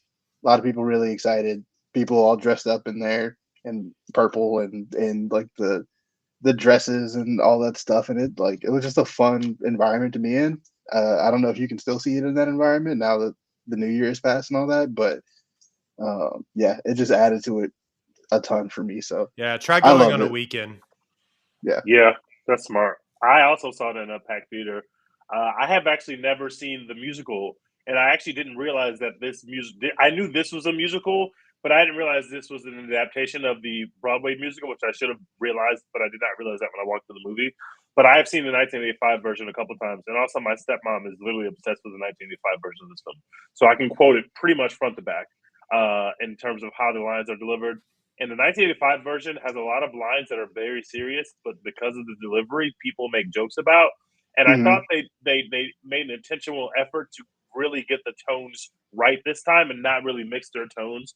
That's why I agree with Mo that the Danielle Brooks performance is so arresting. It's so perfect because she's got to do comedy. She's got to be angry. She's got to get revenge. She's got to do so many different things in a performance where she's not always center of screen. I also thought that the Fantasia performance is great.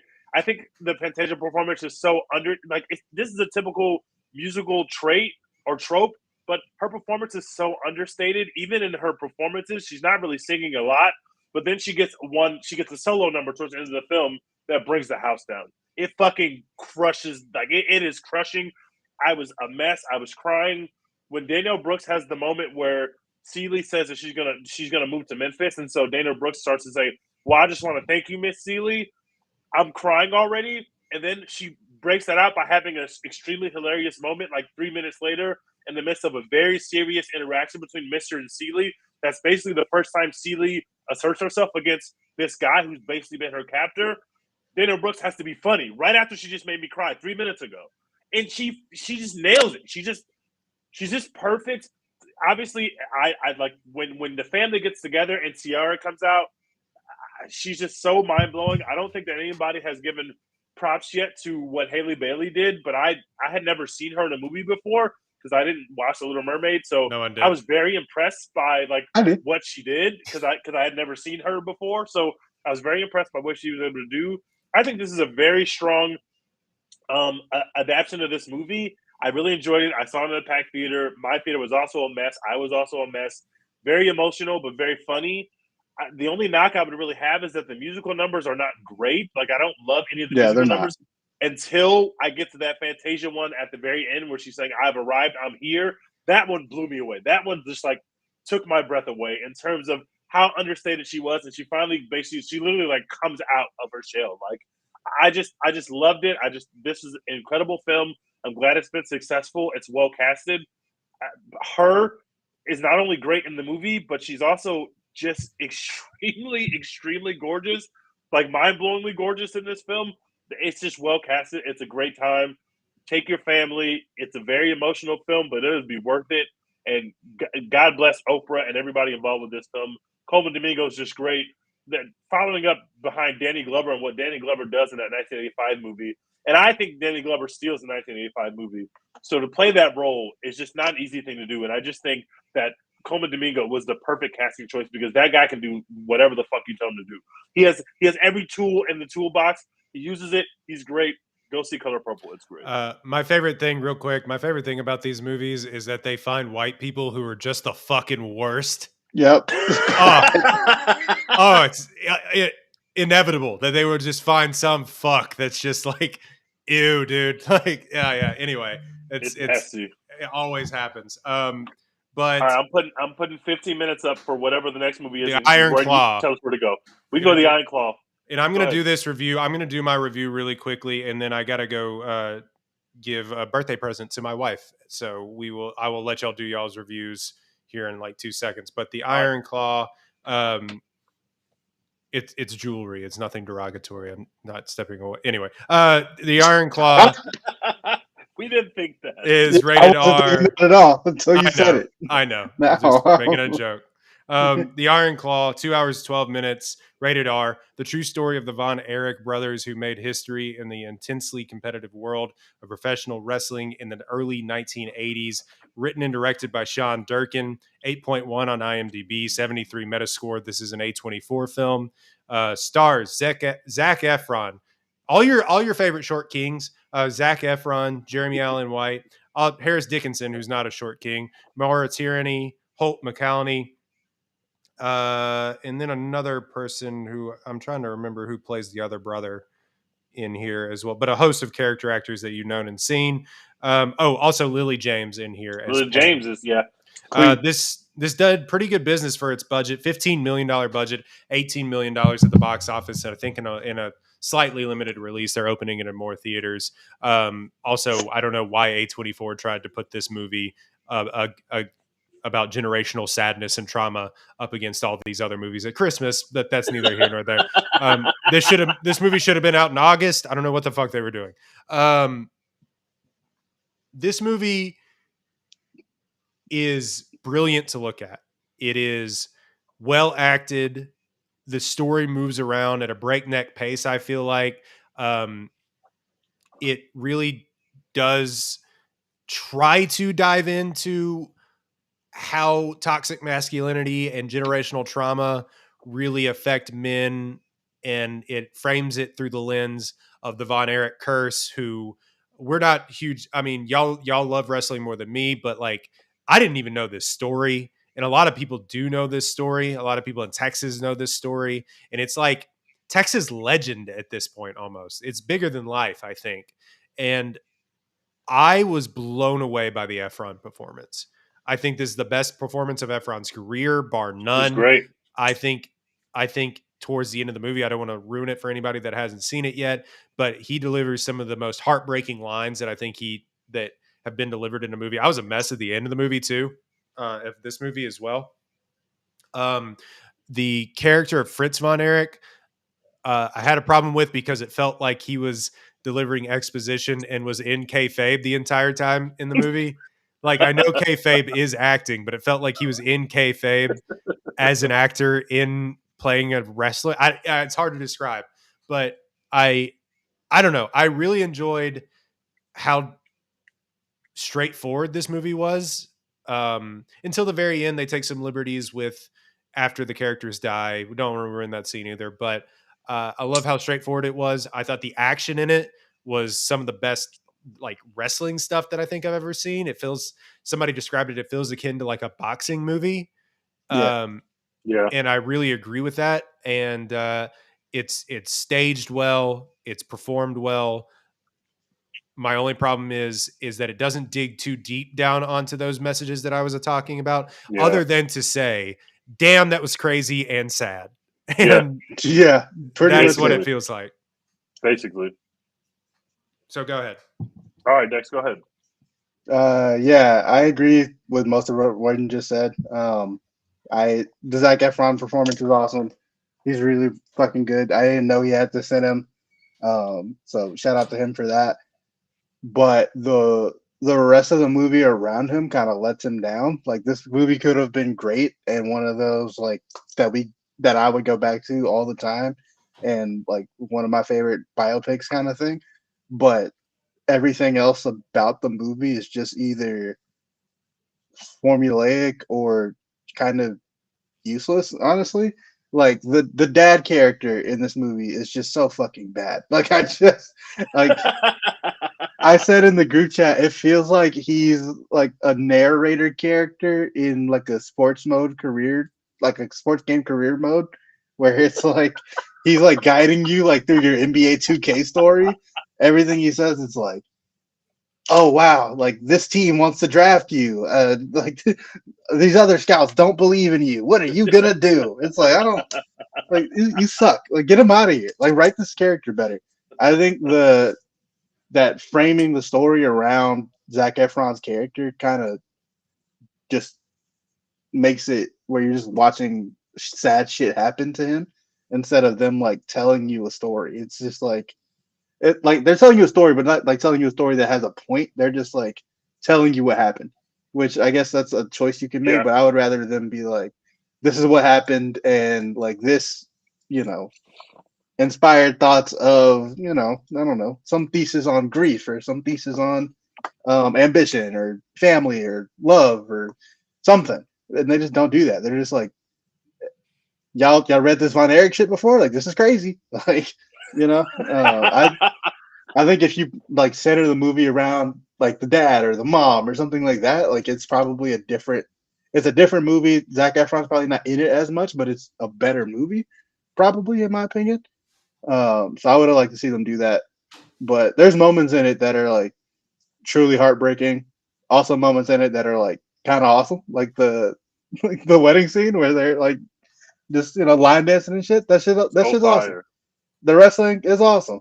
It like the wrestling does a really good job of drawing that line where it's like, ooh, is Zac Efron like is his character actually hurt? Is he not actually hurt? Is it all just wrestling? Is it real? Is it fake? Like it does a really good job of drawing that line, which like good wrestling matches do.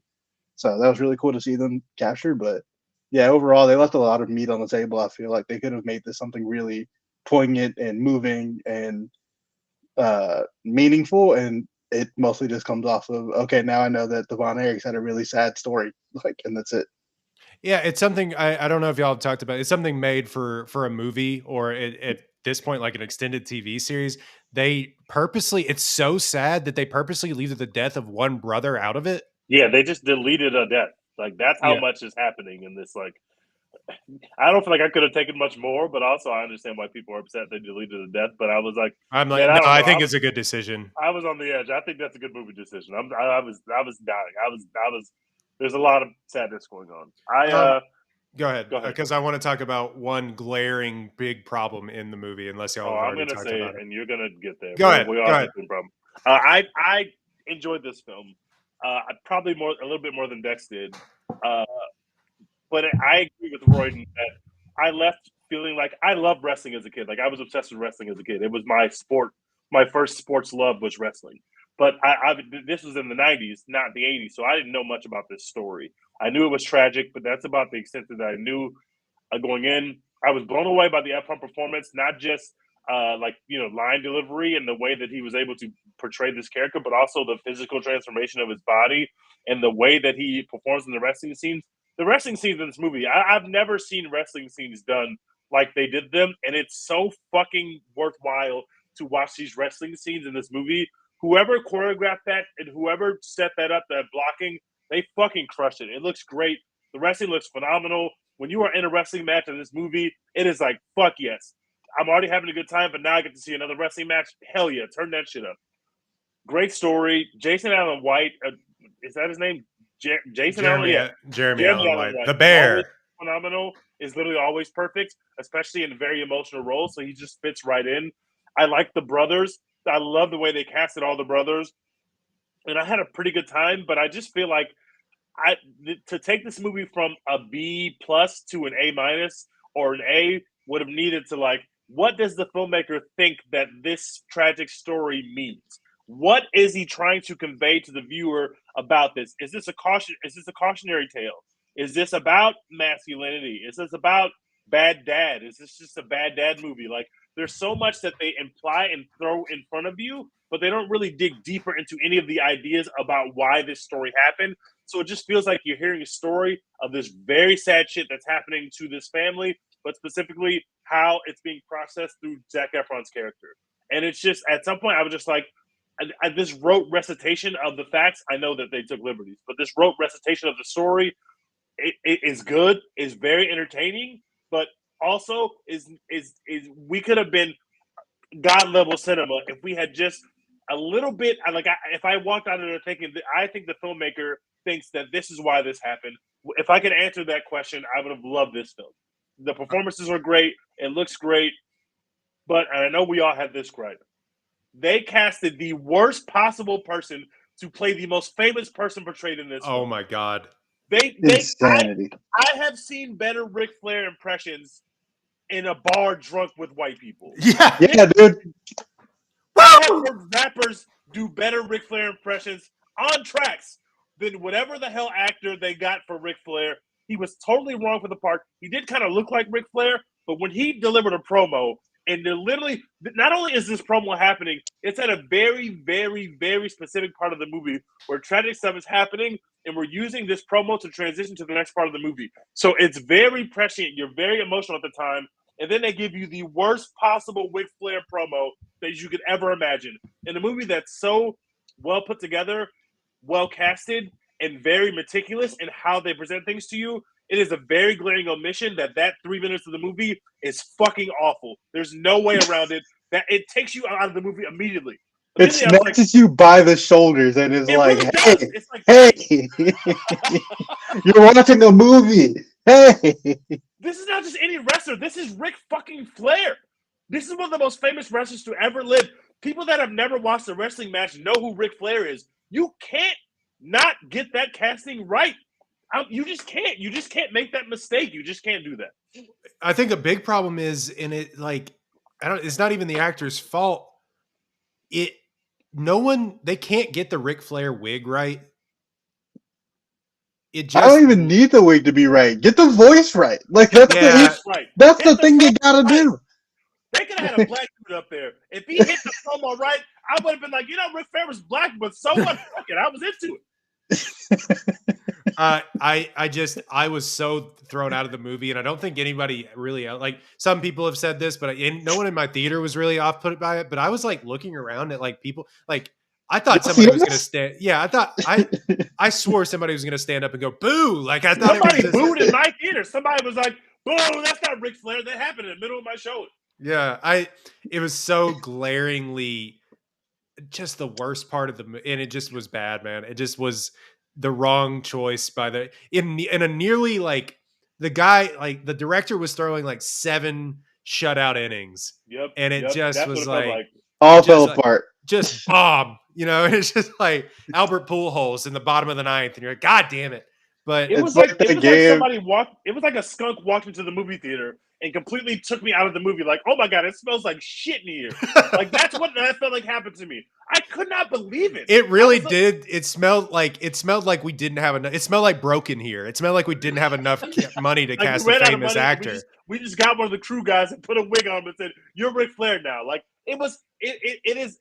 I will never forget how it's like a Craftsman movie in terms of the way that it's put together physically, the way that it looks. And then this guy comes and does this promo, and there's nobody in the movie theater that's like, yeah, that's Ric Flair. If you've ever heard a Ric Flair promo, which is 98% of America, there's no way that you enjoy that part of the movie. It's a completely baffling decision. Completely baffling. And honestly, like, Zac Efron might be equally bad, like imitating the person that he's doing. But I've never heard that guy speak. I don't know. I've never heard that person, so I'm good. I've heard Ric Flair my entire life. Like, I know exactly what Ric Flair sounds like, and this is not it. What? Hey man, I guess a $15 million budget, you got to make a cut somewhere. In the Ric Flair, they made that in the wrong spot. Where they got it. Yeah, another thing that, like, this is a nitpick, but it does kind of take you out of the movie when, like, they flash the title card up there and they say Kerry Von Erich, 6'2", 222 pounds, and you're just like, all these dudes are supposed to be like Jeremy Allen White character is supposed to be like 6'7". Bro, don't lie to me like that. Come on. Yeah, just don't put that in the movie. Just don't tell me that. Y'all want to do? I want to run the bathroom real fast. Y'all want to do Wonka, and then I'll come back. Yeah, sure. We'll talk about Wonka real quick. Why not? Okay, we'll talk about Wonka. That was Iron Claw. I'd be shocked to see if Efron got nominated, but there is a push for him to get some love here. I think it's just too late. Like, yeah, I think it's not a good enough movie that's popular enough. Like, if they drop this on Netflix or something and then everyone watches it, then maybe. But like, as it is, it's like you're not. All these other movies have like dominated the conversation the entire year. They're not gonna shoehorn Zac Efron in here, I don't think. Right. No. Speaking of people they won't be putting in awards, right? Although he did get nominated for a Golden Globe. Wonka with Timothy Chalamet. 2023 movie PG. This is the one that's dominating the box office, by the way. It has made like $400 million worldwide. Jesus Christ. Hot Wonka. That's what this movie is. What if Wonka was hot? Did I just hear you say they've made $400 million with this movie worldwide? Yep. Holy shit! I did not know that. I had. What was the budget on this? It's a lot. Oh It's my $125 million. Oh my Still, God. that's crazy. Yeah. 400 And- million is nuts. I didn't know it was that popular.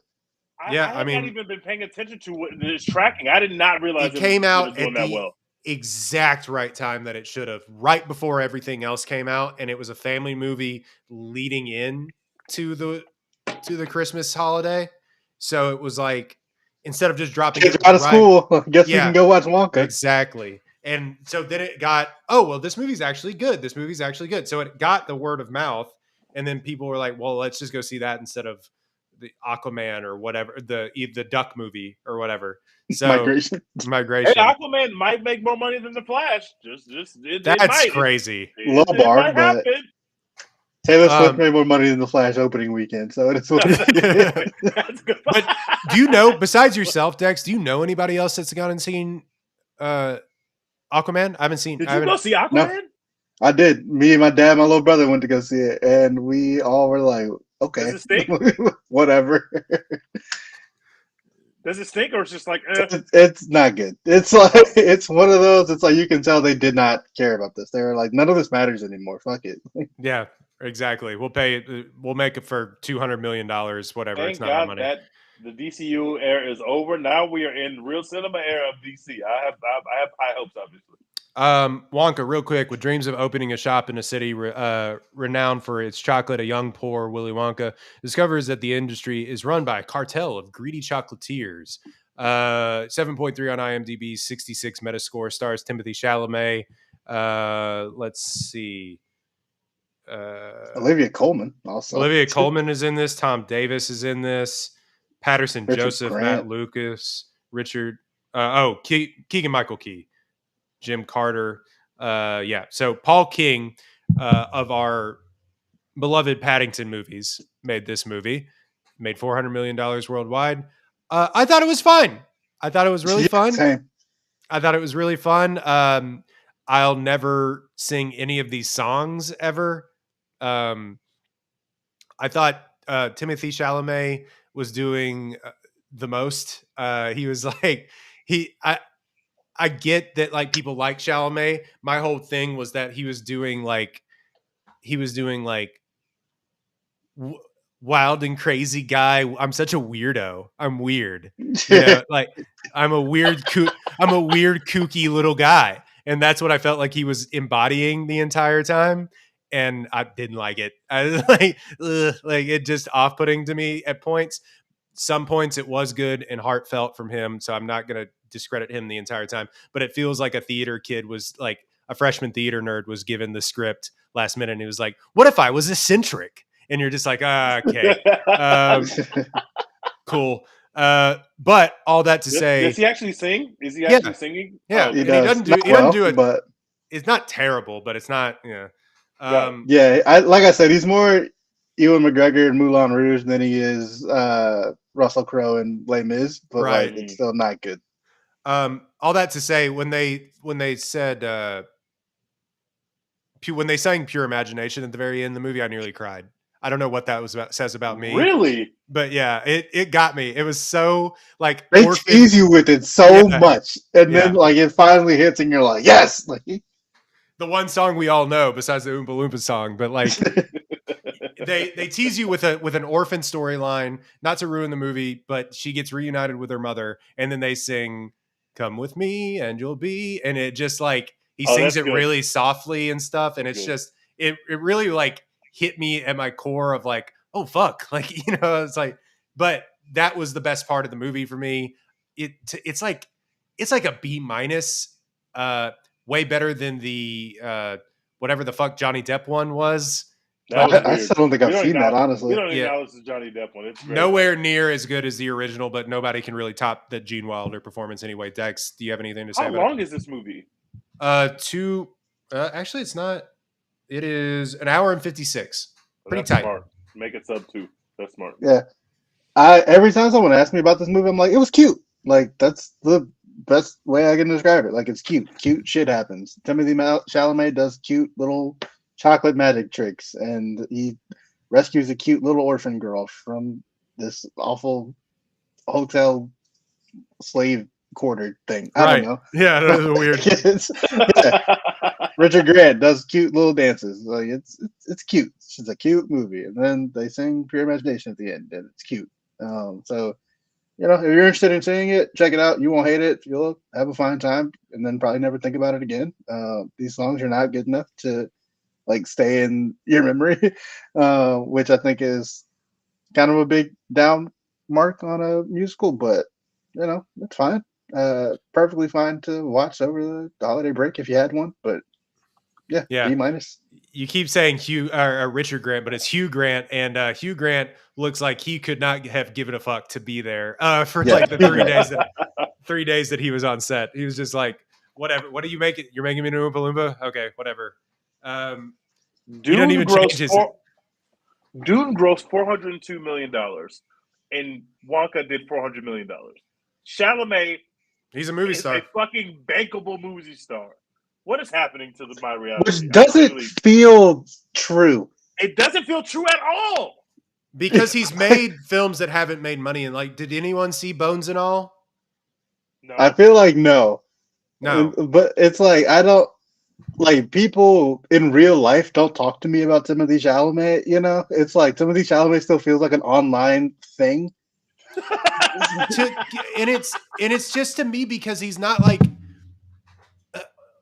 okay, we're doing the movie star discussion now anyway, but like, it's not like he's like a commanding presence, like male or female. He doesn't have that sort of like aura around him that demands that you watch whatever they're doing on the screen.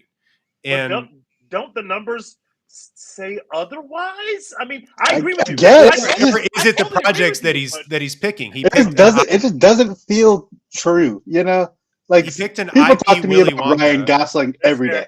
Wonka's IP, Dune is IP, so you're like he's attaching himself to the right projects, but people are not showing up because he's the lead of the film. I can agree with that. I agree with that. Like, okay, Bones and All was the movie that it made like $15 million on a $16 million budget. That's IP, right? Isn't that a book? What? I don't know, but is that based on a book? No, he was just like a cannibal. Him and a cannibal. It's based on a novel, yeah. Yeah, but like, I mean, I get what you're saying. I'm just still like, I'm still not ready to be like he's the next DiCaprio. You know what I mean? And even DiCaprio had some stuff that was like, oh, these aren't the best after Titanic. Like, these aren't the best choices in the world. But like, I don't know. I can't. Yeah, some that still doesn't feel right. The smell test doesn't pass with it yet to me. I definitely agree that he has not shown me anything on screen to where it's like, oh, this guy's got it, and people are going to show up to the theater specifically because he's the lead in the movie. Even though the numbers might show you he's a movie star, which I guess technically he is, I agree. I agree with you. I agree with your perspective on him of like he doesn't feel like, oh, he's the next guy. He just had two $400 million movies back to back. It doesn't feel like that to me. And it still kind of feels that way with Tom Holland to me too, even though he's in the Spider-Man movies and they're like that big. Like the Uncharted movie made good money, but that's because it's like one of the most popular video games of all time too. It's like, and everything outside of those Spider-Man and Uncharted hasn't really popped for him. Yeah. So it's but the thing is, I still watch pretty much every Timothy Chalamet performance being like, damn, I wish this was Tom Holland. You're gonna get people on the internet mad at you for that. If Tom Holland was in Dune telling jokes, it might have made the movie like 5% more watchable, but it might have also ruined like every bit of like the movie they want to make. If he was like falling over himself doing like the yakety sax, like,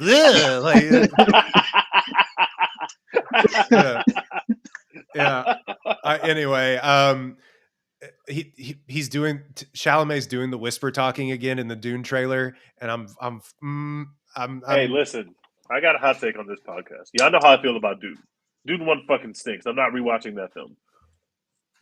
But I do have to report that Dune 2 trailer looks fucking You're in? perfect. I'm sorry. I am in. That trailer is so fucking awesome.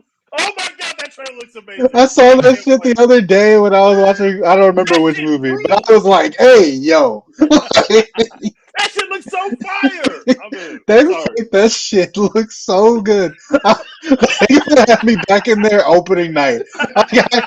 I don't care about Dune Part 1 at all, and like I probably won't rewatch it, but I'm like, I'm there opening night. That shit looks so fire. Zendaya, Florence Pugh, Austin Butler is like this big bald dude who's kicking ass. I'm like, yeah, brother. Like, I will be seated. I will be seated. I said all of that to say I'm there opening night, so I don't. Yeah, I don't know. I will be seated. Speaking of people that they're trying to make movie stars, anyone but you. I'm glad we're talking about this movie. I'm so happy that we're including this movie in this breakdown because I'm so happy. Anyone but you is like the second most popular movie. Good. I mean, it deserves. Or actually like the third technically behind The Color Purple, but The Color Purple cost $100 million to make. Yeah. This cost like $30 million to make, and it's made that money back. Oh, actually, I can tell you right now. Hold on. All of it was helicopter fuel. So. Yeah, exactly. It's 25 million. And that was a $20 million. And what's her Sydney Sweeney's wardrobe budget? But 25 million, 35 million worldwide. So her wardrobe budget couldn't have been much. She spends most of this movie in like literal bikinis, like the which is a great decision. I have no good notes, for them, you know. Yeah.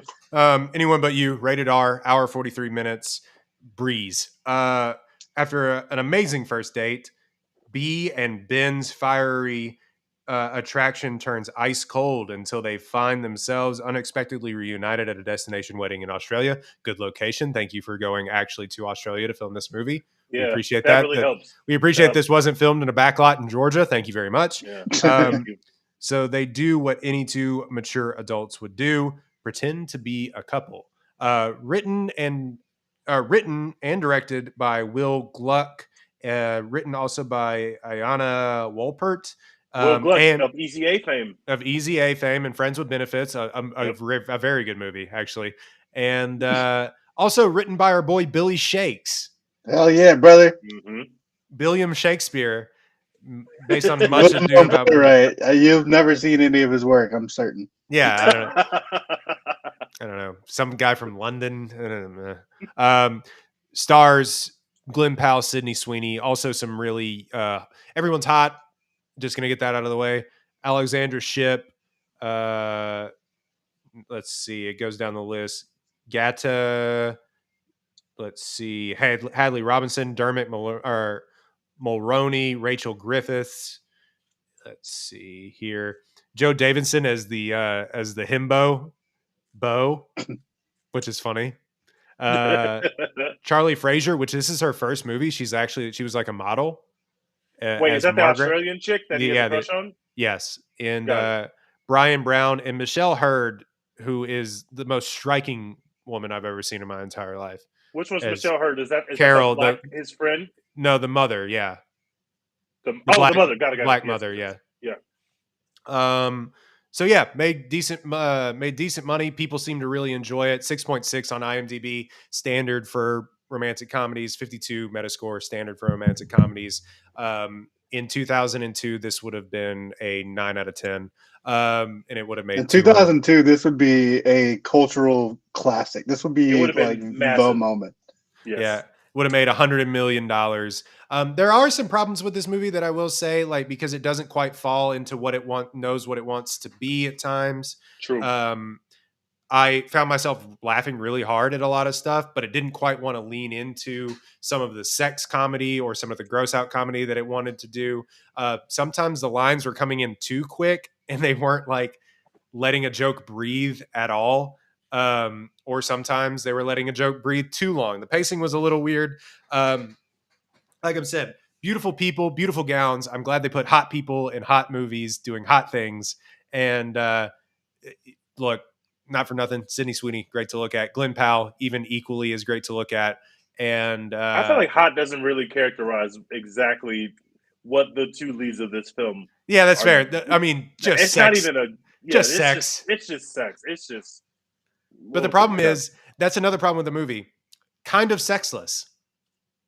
Literally, there is a sex scene in this movie, by the way. But yeah, there is. It is a sexless movie. I agree with that. Yeah, it is kind of sexless, which is not what they sold us. Not what I wanted. I would have ratcheted up more sex. Probably 65% more sex. I won't lie. Yeah, exactly. So my problems with Sydney Sweeney kind of do continue. Glenn Powell as well too. They seem kind of like similar actors to me, where if they get a really good script, they can meet what the really good script is, but they cannot elevate a super bad script. And I'm not saying this is a terrible script. It's not perfect. It's kind of mediocre.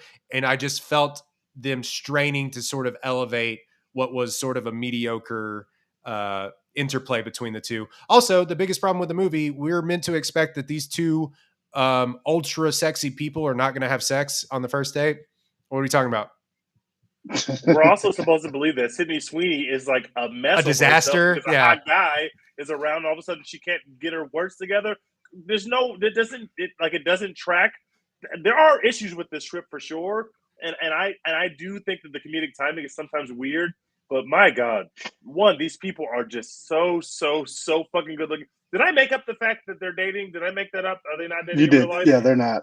It's one of those Bradley Cooper, Lady Gaga situations where it's I watched this movie through that lens of these are two people that are dating in real life. I don't know where I got that from, by the way. I don't be keeping track of internet rumors. We're all rooting for it. Like that's what we're trying to make happen. Well, she's engaged to some civilian, but no. Well, she should be engaged to a civilian. It should be me, but that's not the point. Oh my God, Sydney Sweeney is so fucking good looking, and she's basically naked the whole movie, which makes the lack of sex in the movie so weird because these people are basically naked the entire film. They're just on the beach, in bikinis, in the water, getting wet, but then they're together in their intimate moments, and they're just like the first night they have a great night together, but they don't sleep together. They wake up cuddling. Why? Let's get to it. Let's get to the real shit here. They can't know they're in love with each other until they have sex. So let's let them have sex early. Because that's how it works in real life. That's how it works. You gotta get in there. So this movie's really funny. The script is not perfect by any means, and I do agree that Sydney Sweeney, especially, I was more scared about him and his comedic timing, Powell. But I think I realized from watching this movie that Powell can just whatever movie you put him in, he's just gonna be great. Like Glenn Powell's just cool as shit. He's too cool. He's too good. It's impossible for him to not be cool. But he's not afraid to make fun of himself. So like that makes him more endearing. Like he's just like he's got every tool in the bag. He has chemistry with everyone, including everyone on the Top Gun set. So like, like put him on the screen with someone, he's gonna figure it out. So these two people, what really makes the movie work is that A, it's funny, and B, these two people do have some chemistry. It's not like we've all seen rom-coms where we realize early on these two leads have no chemistry and the movie is over. There's some natural chemistry. And there's a lot of fire that's kind of under the surface, which makes it weird that the movie is so sexless because we feel that fire burning of these two very hot people who are very comfortable with each other in terms of their chemistry, but also they're not fucking. It's just that part's weird. But this is a good movie. I don't want to sound like I'm shitting on it. I enjoyed myself. I had a good time. I would watch it again. I laughed, and whoever did wardrobe for Sydney Sweeney, I thank you so much. That woman is so fucking good looking. It is ridiculous. And when the old guy says that, he's like, "Oh yeah, the one with the what do you say? Like plump breasts and the sad eyes." That was so funny. That was so funny. Gator doesn't work in this film. I know that he's been in other stuff. He's also in the Dave show, Dave, which is a good show. He has nothing to do in this film. They wrote him nothing funny. The only funny scene he has is the scene with her dad, or is that his dad? I think that's her dad. One of their dads is like they're supposed to like be. They use this trope a lot, which is a very stupid way to do the movie. There's a lot of overheard conversations in this movie that lead to disagreements and lead to misunderstandings. Yeah, I didn't like that. Except for there's like 9 of them. There's literally like a plot point where everybody is having loud ass conversations, but then sometimes it's not planned that they're having loud conversations. They actually are having a conversation that's overheard by a character. A really stupid way to write the script. That's one of the biggest flaws in the script is that we're Shakespeare, though. we're very They tried to do it like a stage play where it's like, how are we not hearing this person that's whispering in the wings of this stage? But they do it where they're like yelling at each other like big dumb idiots and like You're making this movie in 2023. Why not do all that stuff electronically? Why does she? Because so the breakdown happens because after their amazing night together where they don't have sex, Sydney Sweeney ups and leaves because she doesn't know what to do or how to handle the fact that she's like someone. She's never Don't believe liked that for a anyone second. before. I don't believe that. She's never felt fire before at that age, looking like that. She's never felt anything. That doesn't make sense. But anyway, so she walks out. His feelings are hurt. So he's talking to Gaeta, and she walks back to the apartment because she forgot something and just overhears him shitting on her. Why didn't we just have him send the wrong text message to Sydney Sweeney? That's such a better way to do that scene. She doesn't have Fair to enough. actually be at his house. That is, just have him send the wrong text message. It's 2023. Problems with the script aside, great time at the movie. Well, I mean, there's no reason for him to send that as a text message if he's not there. Why Like, not? You're trying to send it to the group chat. Whoops, send it to the wrong person. Now she sees it. He tries to apologize, but she blocks him. Boom. Okay. Yeah, I Anyway. agree, T. I just think this is like two rewrites away from being like an all-time classic. Yeah, we could have had something. Yeah. A couple rewrites away, and we could have really had because the chemistry was there between our two leads, and that's the most important part of any rom-com. And that's They had really the what they chemistry. kind of like got these two people on the movie, and they're like, "All right, let's make a movie around these Yes. two." That's what it felt like. Yeah. So anyway, Like, I get it. I get it. I'm in. Done. And it worked. Dex, go ahead. You really liked it. Yeah, I fucking love this movie, and I'm probably gonna buy it on Blu-ray when it comes out because I am a sucker for Real a rom-com. rom-com. Real Those are sicko. gone. I am a sucker for a rom-com, and especially a Shakespeare adaptation. William Shakespeare, like, obviously, like, goated. Like, everyone is forced Oh, to read really? Shakespeare for a reason, but people are like, "Oh, why'd they make us read Shakespeare? It's so unimportant. Like, why do I care about this? Because he's fucking good. That's why." And every like Known good poet and playwright. Being a big No. Shakespeare guy is not on my list of the. No, the- me I either. did not know this was coming. known good poet and playwright Shakespeare. People are like, "Oh, why are we reading Romeo and Juliet?" Because that's like the basis of every love story you've ever read in your fucking life. Know the source material. All right? Read a book. Read a book, you bitch. So I didn't know this was a Shakespeare adaptation going into it, and then the movie Wait. started, and I was like, They throw Wait. it at you. "Yeah." I was like, "Wait, hold on. Is that what we're about to do?" And it works. It works every time. It works in 10 Things I Hate About You. It works in whatever other like rom-com She's you the love Man. from 2000. Yeah. And it still works here. Also, there's a scene in this movie, and I wrote about this when I like posted on Letterboxd, where Glenn Powell and Sydney Sweeney are hanging out of a helicopter above an Australian harbor, Sydney and Harbor.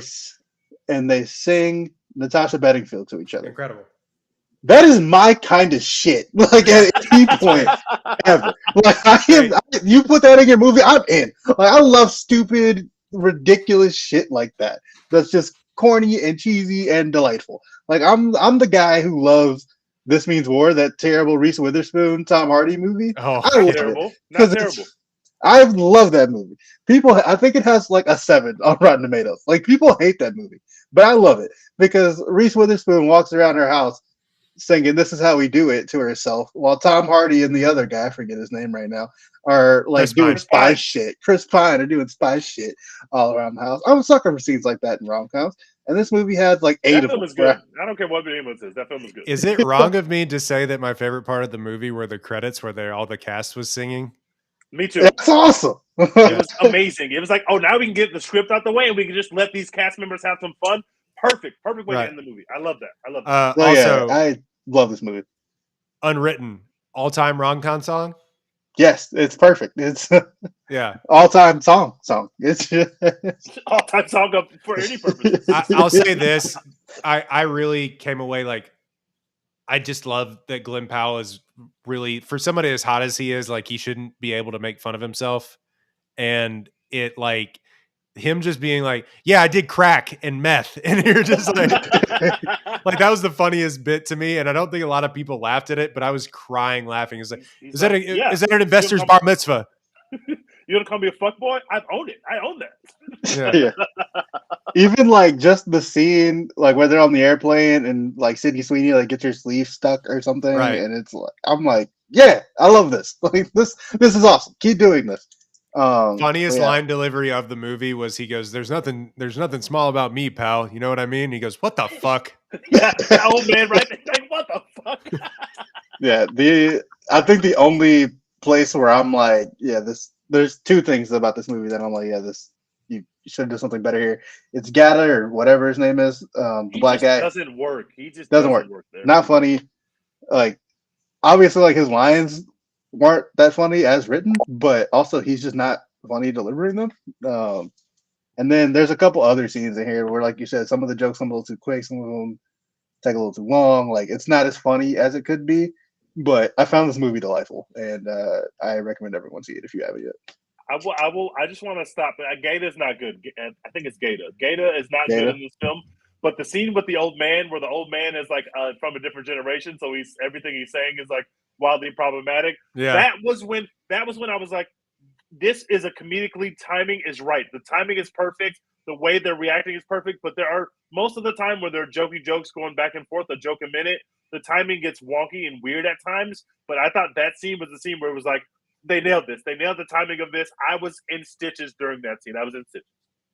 I also think the best set piece though too was the Titanic me, which bordered on like it could have been awful, and it actually ended up being pretty good. Mhm. The Titanic scene, but yeah, another go at this would have pushed it over the top for me. Again, really liked it. It's gonna do gangbusters on Netflix whenever it comes out. This is gonna be massive. If y'all went to Netflix and watched that stupid ass Jennifer Lawrence movie, this movie's gonna go crazy on Netflix. Watch that in theaters, 9 Bubba. times better than that fucking movie. Yeah, we watched that in theaters like real men. Also, the guy that played Bo, the himbo, was really good, and he shows us his penis in this, so that was another thing. They did give you equal amount of boob and penis, and I thought that was very intentional. They get the Australian girl shows her boobs, and then the jacked Australian dude shows his dick. There you go. And you get some Sydney Sweeney side boob, and Glenn Powell is basically naked through the whole movie, but you don't see his dick. But he's basically like there's a thing where there's a spider in his butt, which works out. It's pretty funny. Another one that could be like cringe, but because he's so charming and endearing, and he can make fun of himself, it works. But if it's somebody who takes themselves too seriously, that scene just doesn't work. And I like the fact that both of them are obviously that hot, but they were not afraid to make themselves the butt of the jokes, which really helped the movie. I think that just really helps. This is going to sound demeaning, and I'm taking it from somebody else, but I don't mean it to. But I promise you, it's been said other places, not just me. They said that Sydney Sweeney's boobs are a special effect, and and whatever they meant by that, I 100% agree with. He's right. Yes. God damn. Oh my Lord Jesus! I was sweating in the movie theater. So for a person that with that much like flair and how hot she is and how hot they are together, I keep going back to this. The fact that it was so sexless is so weird to me, but I digress. Yeah. Glenn Powell, I think, is starting to enter. I'll watch it because he's in it territory. I say starting to enter because I did not see Devotion, and I don't regret that now. But yeah, I didn't either, and now I feel like I can't go back. But kind of want to see Glenn Powell in that film. Kind of want to see. Yeah, I want to see, but I don't. Yeah, I feel like if I want to see Glenn Powell in a plane, I have the greatest movie that's ever been made to go to. So yeah, that is true. I have the dudes rocking movie to ever dudes rock in the history of forever. His next movie to come out is called Hitman, written and directed by Richard Linklater. It's amazing. It's Linklater. I will be there. Linklater is him, first of all. But second, apparently this movie, people are already raving about it. They said this is amazing. And Glenn Powell he also wrote it. That territory for me as well. Glenn Powell also wrote this movie along with Linklater too. So Linklater may be, he may be Linklater's new McConaughey. I can't wait. I will be there no matter Is what. this coming in 2024? Because we need all the 24. Yeah, I think it goes wide I think it goes wide in 24, but it already played at like Sundance. It has a 7.8 on IMDb and an 82 Metascore. So people coming out of Sundance were very high on it, and I like Linklater a lot. So I'm in. I'm all the that, and he's going to be in the follow up to Twisters. You know, I have not seen a trailer for that. I love Twister. I love Helen Hunt. Sign me up for this. Sure, let's do it. Why not? I wanted to hate that they named it Twisters, but I kind of love it. Yeah, why not, man? Yeah, if you're gonna do aliens, fuck it. They did literally do aliens. You're right. Final film, real quick. Teach, we don't have to go too in deep with this. Speaking of Dudes Rock. Speaking of Dudes Rock and Dad Cinema, it is actually, I don't know if this. Yeah, this is a Dudes Rock. This isn't a Hell Yeah Brother. This is a Dudes Rock. Yeah. Ferrari starring Adam Driver by Michael Mann, rated R movie. The return of Michael Mann. The return of Michael Mann for the first time since Black Hat, which bombed. And it stinks. And it's bad. Let's see. Hold on. Let me get the specs for Ferrari real quick. 2 hours, 10 minutes. Kind of really goes. Set in the summer of 1957 with Enzo Ferrari's auto empire in crisis, the ex-racer turned entrepreneur pushes himself and his drivers to the edge as they launch into the Magilla, a treacherous 1,000-mile race across Italy. Stars Adam Driver as another famous Italian. Shailene Woodley, desperately miscast in this movie. And Penelope Cruz, who threatens to kind of steal the show. Also, Penelope Cruz still got it. Literally, she was nominated for an Oscar like last year. No, I'm not saying like her talent went away. I'm just saying, you know what I'm saying. Yeah. Also Patrick Dempsey is in this movie. Directed by Michael Mann, written by Troy Kennedy Martin, who passed away before this movie could even get made. Quick backstory about this movie. This movie he passed away years and years ago. Years, like early 2000s. Yeah, so this movie has been in production hell for like years, for like decades actually. He was supposed to make this movie in the 90s, early 2000s. At one point Christian Bale was attached to play Ferrari. And that is very funny because this is the same story as Ford versus Ferrari, literally, just from Ferrari's perspective. And yeah, and somehow they got that movie made before Michael fucking Mann could make his Ferrari movie. This cost a lot of money to make, $110 million to make. It tanked. $19 million. And your dad didn't even go see it, which is shocking. I don't know that my dad has heard of this movie, to be honest with you. Well, when I say your dad, I mean me. My father. 6.8 on IMDb, 73 Metascore. T just stepping out for a second, so I'll give you my real quick take on it. I really actually enjoyed this movie. I think Tej is going to come back and say like he didn't care for the story that much. I really enjoyed, because it's a story that we've unfortunately seen before, because it's literally Ford versus Ferrari, but from Ferrari's perspective. We know the history of it. If you've seen that movie, if you haven't, this may come as a new shock to you. Adam Driver, Italian accent withstanding, I thought was very, very good. I think Michael Mann knows how to direct movie stars. So he does really well with Penelope Cruz and Adam Driver. Shailene Woodley, God bless her, was hopelessly miscast. Her Italian accent was notwithstanding. She doesn't get a lot to do. And again, it's a Michael Mann movie. His women characters are always written like this, as women trying to stifle the great man sort of thing. But I thought the racing scenes were brilliant. I wish they would have had a little bit more money for the CGI for some of these crashes. But there is a set piece at the very end of this movie that is the most shocking thing that I think I've seen in theaters in 2023. I liked it for what it was, and thank God for Michael Mann. 2 hours, 10 minutes, in and out. Let's fucking go, dude. Dudes rock.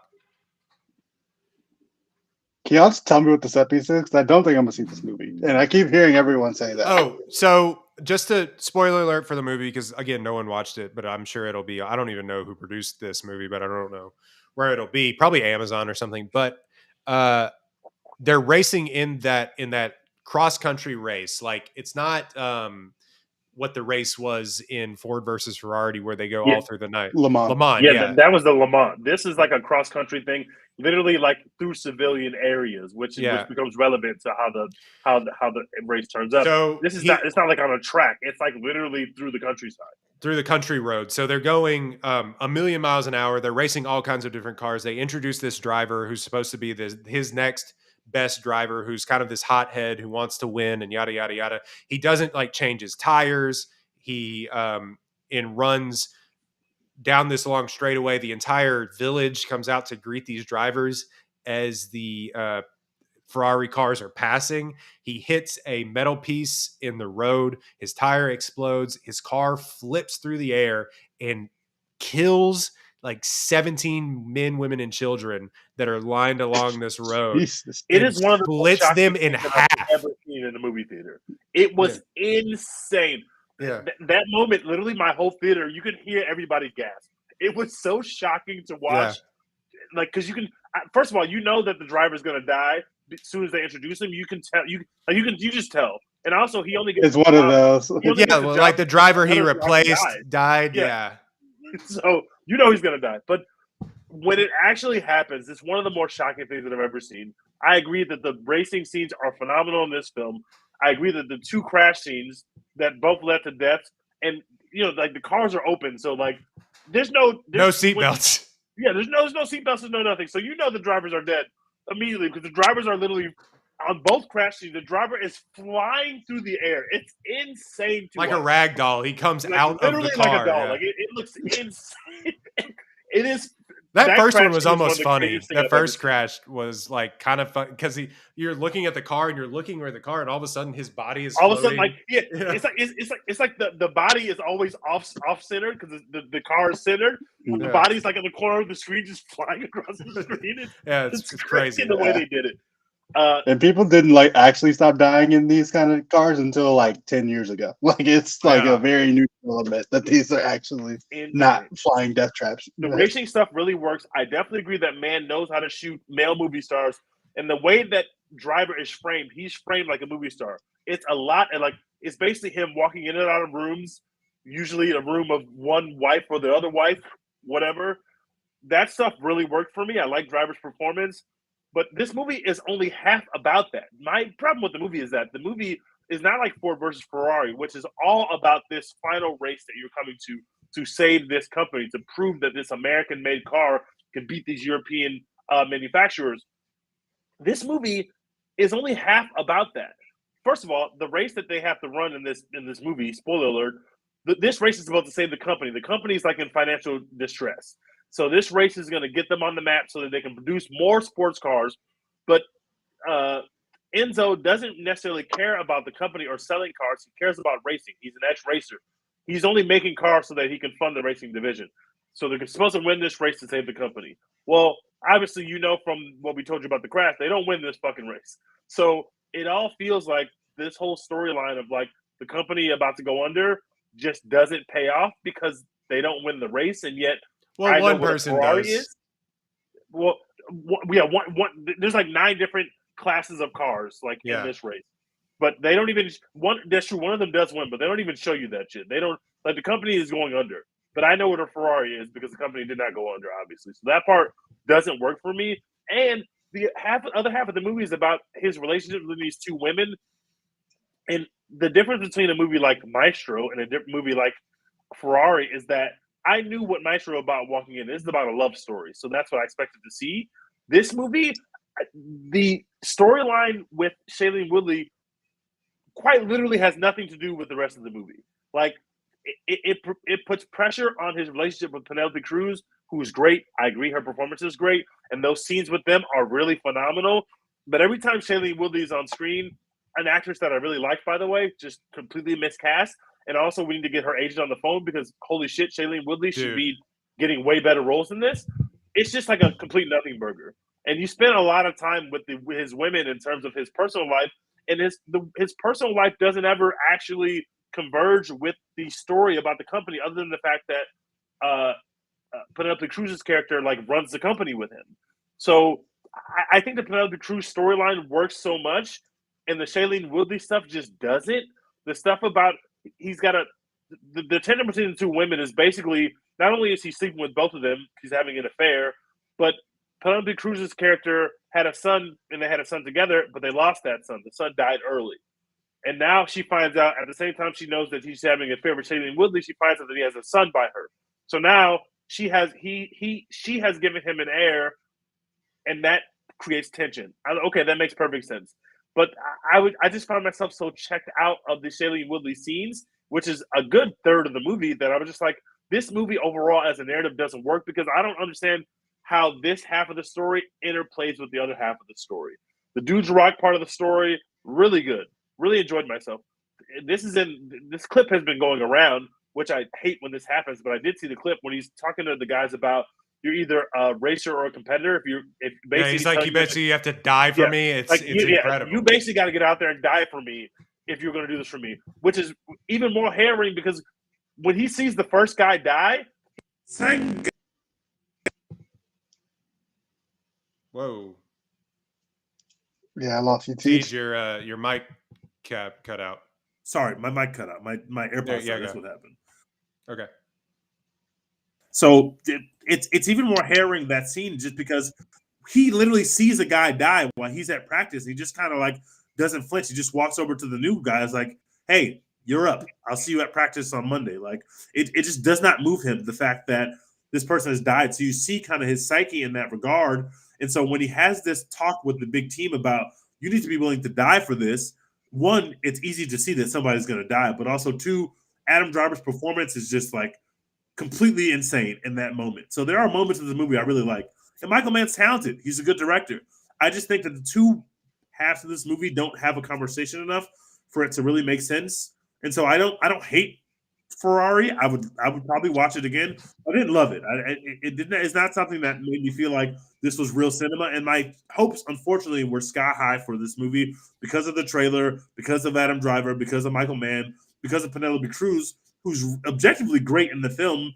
There are a lot of good pieces going, but I don't think it came together to create like a cohesive narrative that I needed. But there's some really cool shit. And that scene at the end is probably one of the craziest things I've ever seen on the movie screen. Yeah, I don't know if I'll watch that again just because it's so harrowing, but it's like the racing stuff is really good. But if you do want to watch, like, I think a better old timey racing movie about this, it's Ford versus Ferrari, which is funny. I'm just looking at it now. Michael Mann's an executive producer on Ford versus Ferrari. What? Yeah, I just looked that up. It goes to his producing credits first, and it said he's an executive producer on Ford versus Ferrari. That's a hard movie to beat because that movie is so fucking perfectly made, and Matt Damon is movie's so good. Matt Damon is he's mind blowing. He's out of this world in that film. He's just ridiculous. Matt Damon was like the coolest motherfucker that ever existed in that movie. Right. That shit rules. Yeah, it was missing sort of that other interplay. Like he has the interplay with his wife, but like the interplay between the two guys for a Dudes Rock movie, it is just like Adam Driver being Dudes Rock, you know? I mean, his drivers are there, but none of the drivers, like Patrick Dempsey is famous, I guess, to some people, but it's not like one of the drivers is fucking Christian Bale. You know what I mean? Yeah. So that was it's not like you got Brad Pitt or right. the Punisher like in this movie to kind of give some other energy in a different role. It's not like that. Yeah, I agree with that. Exactly. So that has been our movie slate. We just ran down the entire thing. Dex, have you seen anything else? Wait, we got to do top fives first. Don't forget that. I know. I don't think so. Okay, I'm just trying to think of any other like streaming or anything else that we've seen because we did it all, I think. Granted, look, okay, so now we're going to do hard cut. Now we're going to do our top 5 movies of 2023, bringing them in the year of our Lord 2024. Some noted exceptions. Y'all can't cop out like Mo, by the way. I got a top 5. I want them ranked. Yeah, I got you. I got a top 5. Some notable exceptions.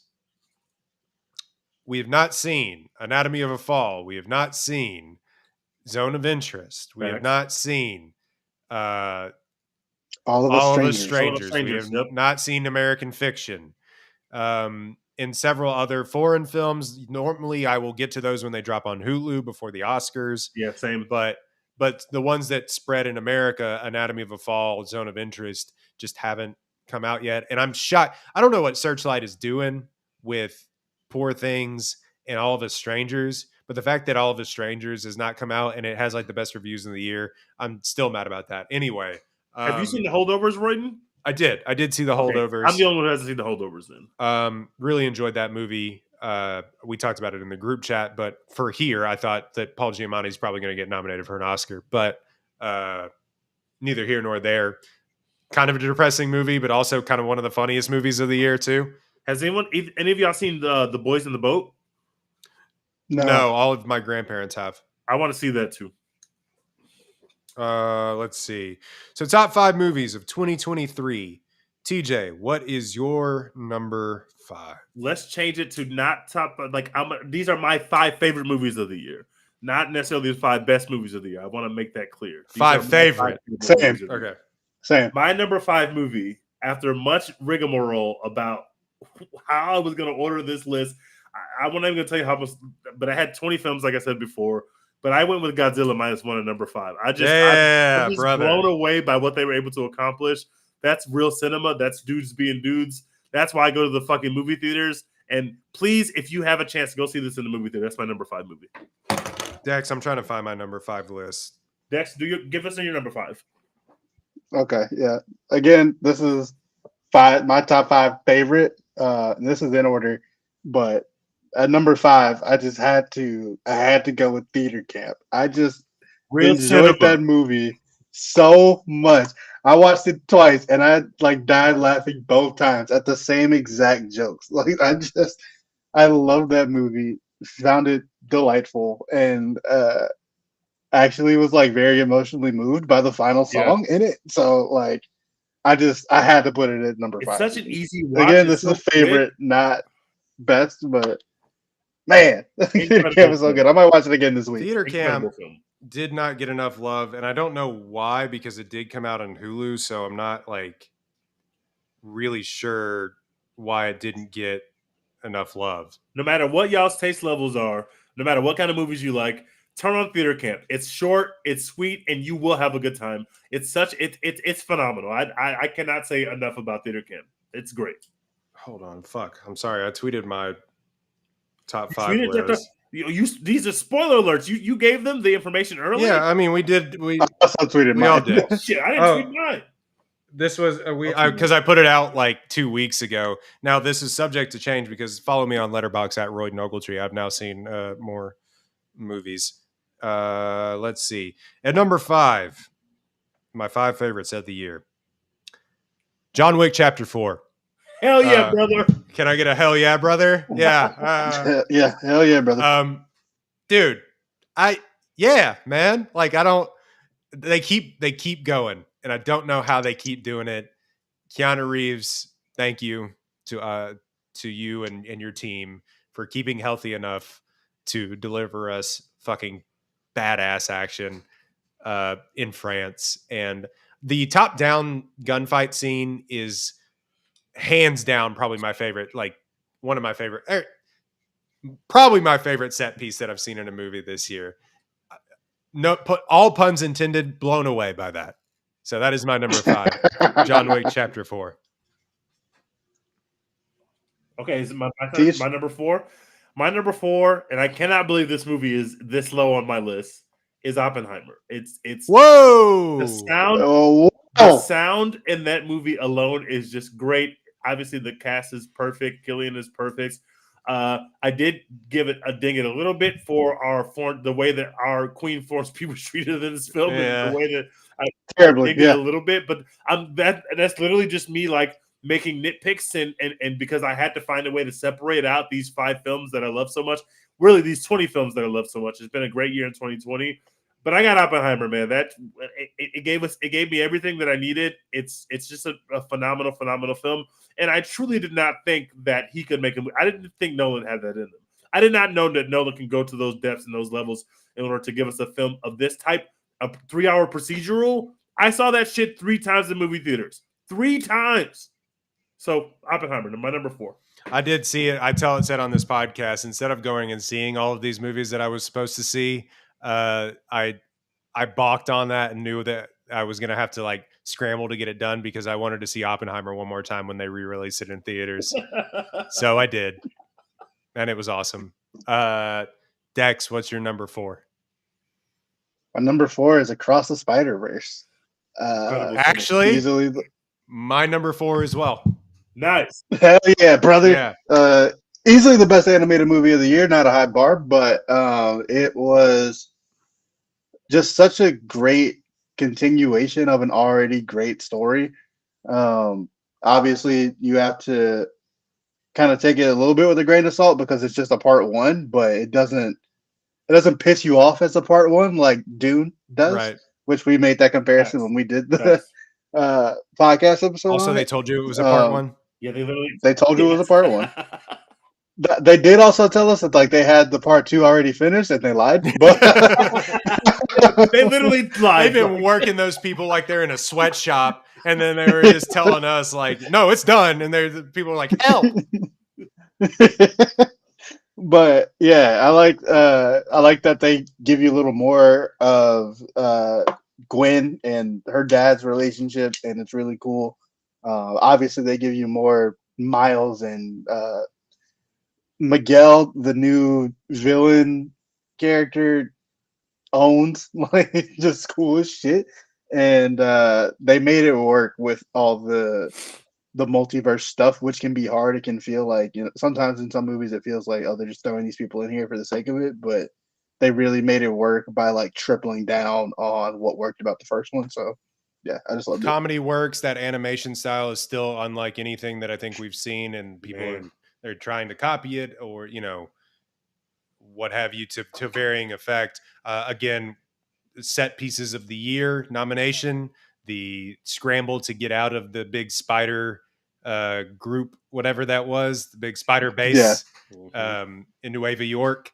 So that was all time. My heart was pounding when that was happening. And it was also incredibly funny. Lord and Miller have their finger on whatever pulse it is that makes this stuff work. Granted, they're working their poor animators to the bone, but you know what? Cinema, baby. Also, the dot thing, whatever that villain was, I don't remember what it was called, but he was cool as shit. Yeah. He's incredible. So, I agree. That was my number 4. Tej, what was your number 3? My number 3, and again, can't believe this is at this place on my list, but it is. Killers of the Flower Moon. We came, we saw. That is my number 3 as well. White people were fucking awful, but Leo's performance, Lily's performance, De Niro just being a complete piece of shit. It's just perfect. And Scorsese continues to go to heights that there's some stuff legitimately in this movie that I did not think that, like, obviously Scorsese was making movies for 50 years. But some of that stuff, when they're all come out there, first of all, the soundtrack, like I said at the time we recorded that episode, the score of this film is the best score I heard all year, hands down. It is so fucking perfect. It is so haunting at times. But when they're playing that music where the people are covered in oil from that trailer, the song from that trailer, that shit hit me. I saw that in the trailer, and in the theater, that shit still hit me so hard. This is damn near a perfect film, and the fact that we're able to get to that act where, you know, Lily is in bed for a third of this movie, and her performance is still so fucking captivating. The way that he chose to end it was just perfect. Going up on the drone and going ahead, going above the last shot of the movie is just so beautiful. It's just I'm blown away. I saw it in movie theaters twice. I cannot wait to watch it again. I'm blown away by what he was able to accomplish. Killers of the Flower Moon, I have it in number 3. Basing your entire movie around the unlikable character is an incredible trope that Martin Scorsese is known to do, and we eat it up every single time, including this movie that is based on a book that was about the formation of the FBI, and they just turn it on its head. Yep. And I think it was a really smart choice. People had their problems with what stories they were willing to tell. We went over it in detail in our Killers of the Flower Moon episode. I think Lily Gladstone deserves an Oscar. It's going to suck if she doesn't win, but Agreed. Also it is the most tight actress category that, I mean, we've seen since the last most tight actress category, best actress category. Leo gives a great performance as a complete dumbass idiot scumbag. Martin Scorsese, also king of where the fuck did you find these people to put in this movie. He's awesome. And also, I think it's really the best that De Niro has been in a really long time. I agree with that. He's just the devil. He's just the devil, and that's really cool. That dude from the Indian Tribunal is in the movie for 5 minutes, and that might be the best 5 minutes of a movie I have seen this year. That dude his voice is so perfect, and it makes me shake inside every time I've seen that scene now 5 or 6 times because I found it on the internet, just that scene alone. And again, where do you find that guy? Like, how did you find him? He's perfect. I can't believe it. And again, nomination for best set piece, Martin Scorsese doing the radio play at the very end of the movie. Yeah, I was going to say, shout out to Martin Scorsese, the king of... Oh, shit, that's Martin Scorsese. The Avengers are here. Yeah, anyway.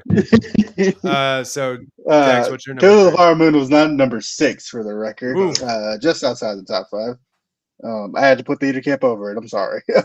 What's your number 3? But my number 3, which features my nomination and my choice for set piece of the year, Mission Impossible: Dead Reckoning Part 1. Hell yeah, brother. Because the falling train off a cliff scene is one of the coolest things I've ever fucking seen. That shit felt like if they made the greatest Uncharted game of all time, they would have a cutscene or like a quick time event in it where you're doing shit that Tom Cruise is doing. They do. That's in an Uncharted game. That's in an Uncharted 2. It rules. That shit fucks. Haley Atwell, amazing. Been thinking about her all year. Greatness. In the movie. Great year for beautiful women, by the way. Amen. Facts. The girls won this year, like hands down. They did. Haley Atwell, I love you. It's just incredible what you were able to do on that screen. Incredible. Yeah. Palm Clementif also just being a weird like mime assassin thing for a little bit rules. Like every woman in that movie rules. And obviously Tom Cruise is willing to kill himself for my entertainment, and I will reward him for that with a spot on the number 3 on my list. What a great year in cinema. We are so fucking back. That didn't even crack my top 5, and that shit blew my mind. I can't believe that. It's in my honor. Tom Cruise fighting ChatGPT and running across airport roofs. Like I'm sorry, I love it. Doing close-up magic and then jumping motorcycles off of cliffs. He got permission to wreck motorcycles into the pristine Swiss Alps, and nobody said anything. Insane. He whooped off a cliff on a motorcycle. They showed that image on every poster. They showed that clip in every trailer. They put it all over social media. It's still a picturette of it, and it still hit. And it's still fucking hit. Everyone in my theater, the first time that I saw that movie, just gasped at first. It was it's about to happen. And then it happened, and everyone just started fucking giggling with that shit ruled. Paramount did them so dirty putting that movie where they did. Oh my god. That was one of the nastiest movie placements. That movie should have been massive. If you just put it, if that shit dropped in August, we would have been talking about that shit on this podcast for a month. Also, hey, you own put it on Paramount Plus already. What the fuck are we doing? I'm so tired of Paramount. Ugh. Anyway, that's in my honorable mentions as well. I don't necessarily know where it's going to be ranked at come year's end, but can't wait for part 2. Need it. Okay, so my number 2? Yeah. My number 2 is John Wick 4. I said on the podcast when we watched that film, I said this is probably going to be my favorite movie of the year. It ended up at number 2. But the scene where they're at the Arc de Triomphe and he gets out of that car and those cars are driving around the circle, my breath, I literally could not breathe in the movie theater. That is some of the best CGI I've ever seen. I was so my heart was beating a million miles a minute. That's not even to mention the stairs scene, which is fucking incredible. That's not even to mention they're in a fucking German nightclub stabbing the shit out of each other and shooting each other while people are still dancing. Shit. People never stop dancing. That is real. The dude had the dude pulled out an axe and was swinging at John Wick, and the dude next to him was still fucking dancing in the club. That shit was that movie. Yeah. I can't believe they were able to do that with the 4th installment of John Wick. it is a mind blowing experience. I will never forget seeing that in a movie theater ever. For as long as I live, I will never ever forget those set pieces. He said probably 13 words. He could have said 0 words for all I cared. That was real fucking cinema. John Wick 4. They really reduced it down to what it was always supposed to be. Facts. Like the thesis of the first John Wick is what John Wick 4 became. And then that is just don't talk. Do. And they did. Anyway, Dex, what's your number 2? My number 2 is Barbie. Barbie. Yeah. You just cannot talk about this year in movies without talking about Barbie. And I loved it. Did the whole thing with the homies, all dressed up in pink, went and saw Barbie together. We were dying laughing. Like just this group of like 6 straight dudes in the middle of this like crowded theater full of the girls, the gays, and the theys. And we're all also just dying. Like, like it's just that funny that it's funny for everyone. Unless you are sexist, I guess. But just Ryan Gosling is perfect as Ken literally in this movie. Margot Robbie, there's never been a more perfect person to play Barbie in a movie since Barbie has existed.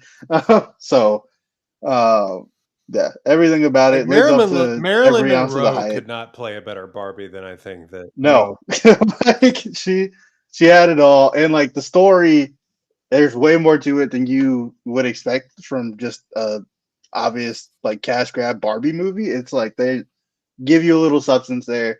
Like some people obviously like push back on, oh, it's not that much substance. It's like basic feminist thought or whatever. Shut up. Shut the fuck up. What do you expect from the Mattel movie?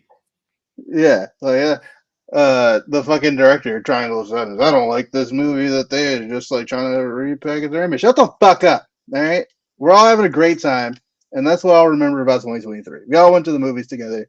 We had a great fucking time watching Barbie, laughing, enjoying retro pink vibes, and Ryan Gosling singing. I hope he sings that at the Oscars. I hope he gets an Oscar for something in that movie.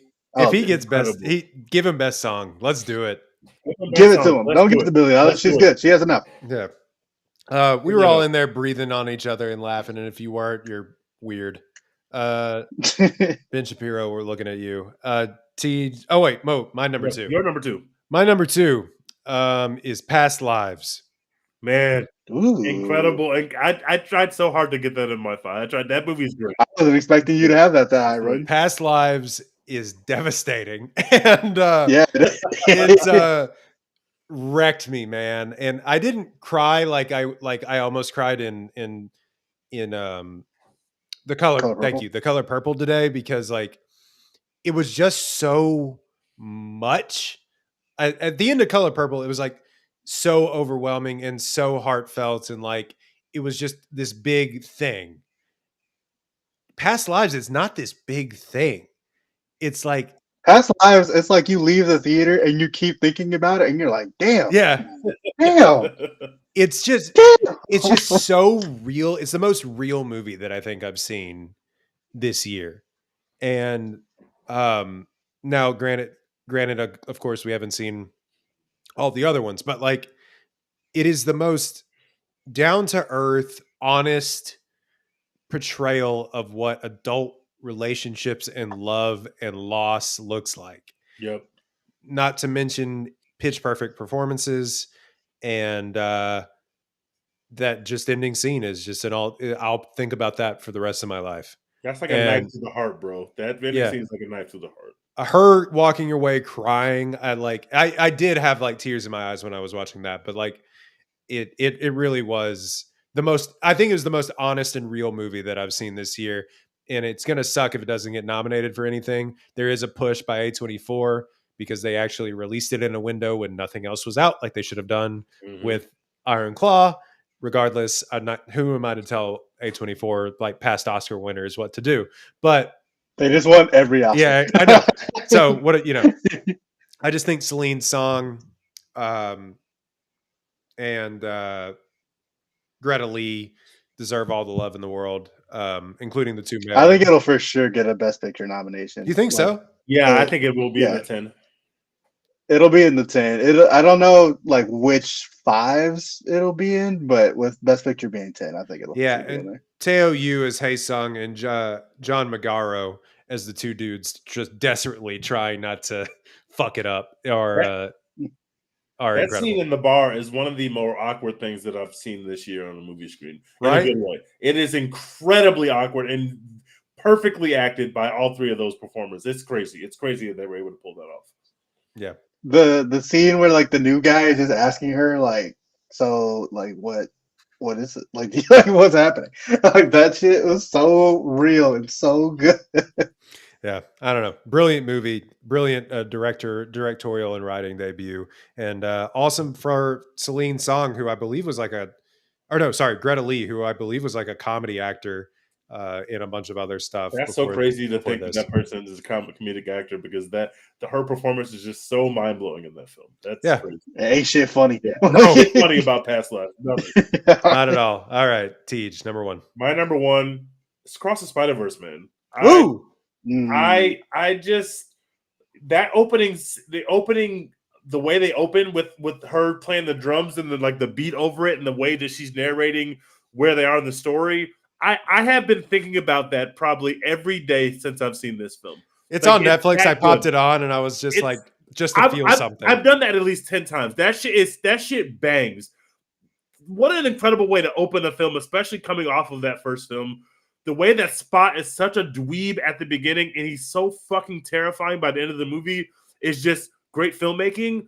The only thing that like I would even have one criticism is that Miguel O'Hara, I'm like, he's okay. But that getting out of Nueva York, getting into when they're in India, like this movie, that shot where they're on top of the building and it's him and Gwen and then they go upside down and so you see New York upside down. It's just so many amazing decisions. The movie is extremely funny. The voice cast is obviously perfect.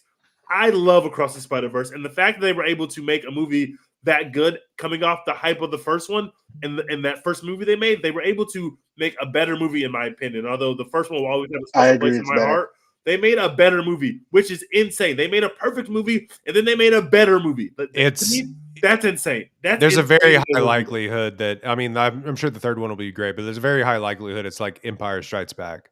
Yes. Yeah. That's what I think. So that's a good pick. I mean, it's probably, you know what? I mean, I don't know if it's the best movie that I've seen this year, but it's close, and that's fucking crazy. That's crazy. What they were able to do is just such an accomplishment. Lord and Miller just have like, it's like watching fucking Michael Penix carve up the Texas defense. They didn't miss any throws. There it is. Yeah, they didn't miss any throws. They were just perfect at the top of their game.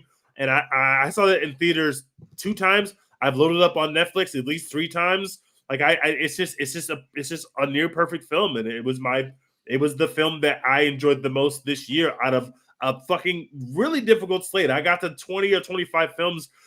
I didn't give a Mario love. I didn't give Turtles any love. Bottoms, Theater Camp. This year was just fucking phenomenal. I can't believe Mission Impossible didn't make my 5. I loved Mission Impossible. It was great.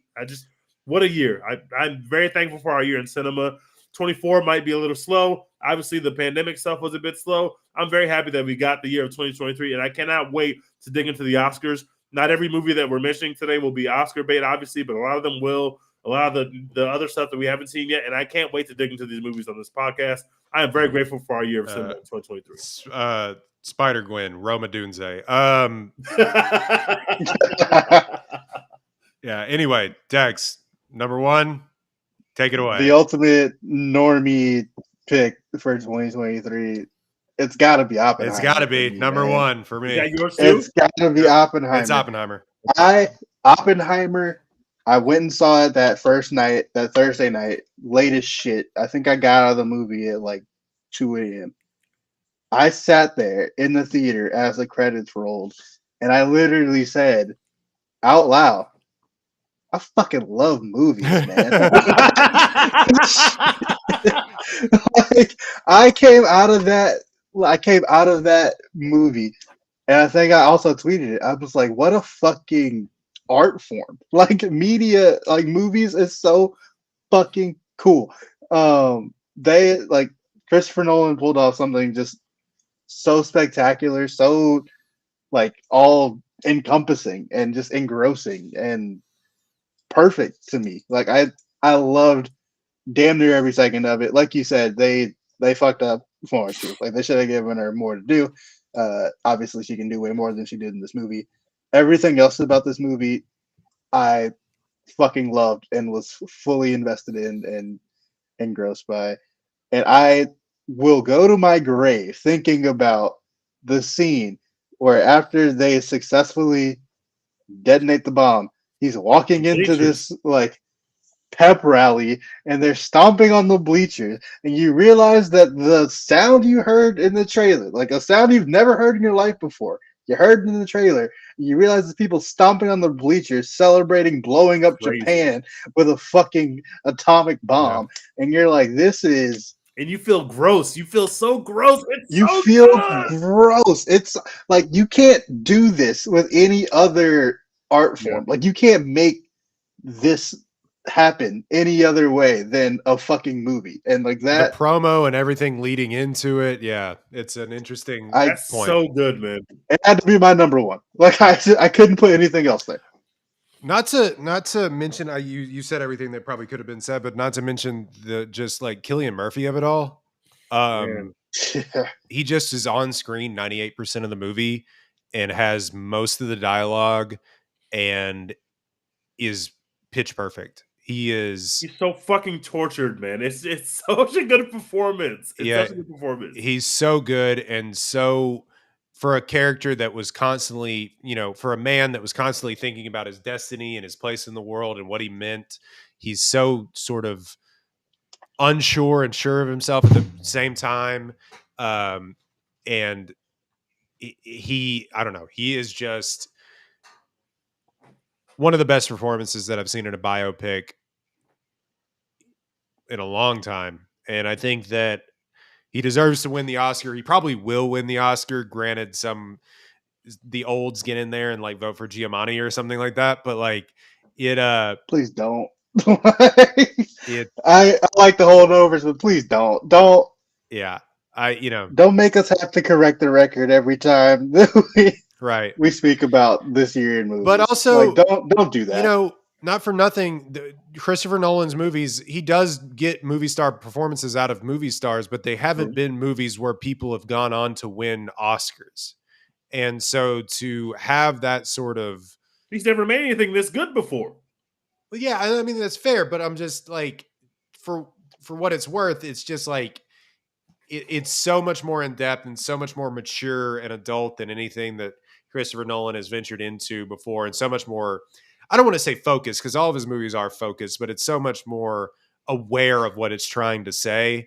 And not only that, you have Matt Damon coming in and just being like, what the fuck? And it's just like, and it's just awesome. And that's just movie star shit, man.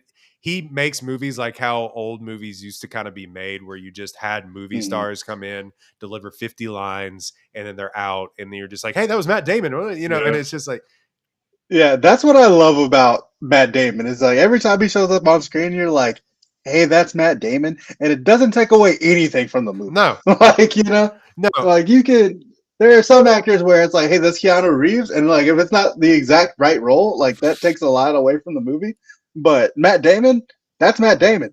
Don't care. Yeah. This still fucks. Like RDJ gives a really good performance. He's probably going to be nominated for an Oscar. Does he win? Notwithstanding, but I think it's his best performance, not since like, I mean, honestly, like Endgame, but like his best non-Iron Man performance in years. Mm-hmm. And yeah, I think he gets awesome performances, the likes of which he's probably never seen. This movie made nearly $1 billion for a rated R biopic about making the atomic bomb and the war crime that we committed against Japan. And I just think that like, it's unbelievable that they were able to focus the story in the way that they did. And look, the great man story, I guess, is tired, but it's at some point, man, sometimes it still fucking works. Not for your boy. You're gonna make it this good. Just make more. Also, real quick, this not being on the short list to get nominated for best special effects is a goddamn travesty. What the hell are we doing? I don't understand that. I don't. They He literally recreated showed the us an atomic bomb. explosion in pieces. Like what are we doing? What are we doing? Yeah, I don't know. Oppenheimer, number one for me. On my I know we're going long. 3-hour podcast, boys. We did it. We did it. On my honorable mentions, I had How to Blow Up a Pipeline. Me I too. had I Godzilla. didn't get to that. I had Godzilla -1, and what was another? I would put Poor Things on that list as well too, and Mission Impossible, and Barbie. Air, we haven't mentioned. I also had Guardians of the Galaxy 3, which is still just such an impressive feat on his way out the door. And I saw X, Dumb Money, and Radical, and Maestro on my list of movies that made my honorable mentions. I should also mention I have Rye Lane, which if y'all haven't watched that, it's on Hulu. It was Mo had that in their top 5. yeah, I've never seen it. It's a great romantic comedy. I think it came out like a year ago today. It was in like Sundance It came 2 out- years wow. ago or something like that. Yeah. It came out on Hulu like right at the beginning of January, and I just never got around to It's it. a but I still need really to watch it. funny take on rom-com tropes, and I think it's one of the funnier rom-coms that have come out in a long time. In a year where they kind of put out some shitball streaming rom-coms, like this was a really, really fantastic take on one, and I think y'all should give it a chance.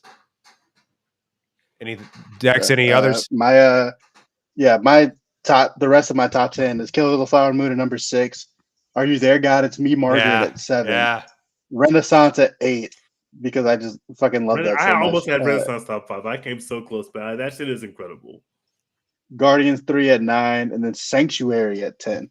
I should also mention for all the people that keep talking to us about it in our group chat, Blackberry, Great.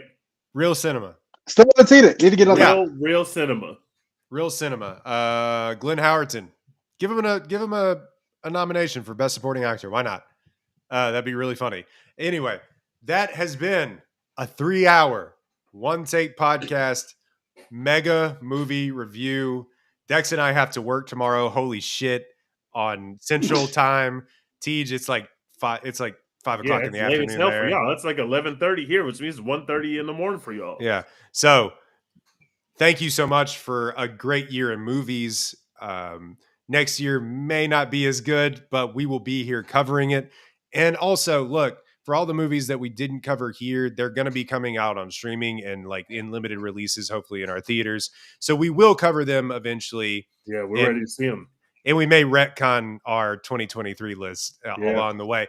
But on top of all of that, this is your one-stop shop for all of your Oscar coverage. When the nominations come out, Yes. we will cover those in full. We will cover the Golden Globes. We will also cover probably the Critics Awards and things like that. We'll talk about them, but this is your one-stop shop for following that. And we'll also probably talk a lot about the odds as those odds continue to come up on like goldderby.com. So yeah, thank you so much for hanging with us and continuing to hang with us into the new year. Dex, as always, one more time, what are we doing? Hashtag support Florence Pugh, baby. Happy New Year, y'all. Happy New Year. We're out.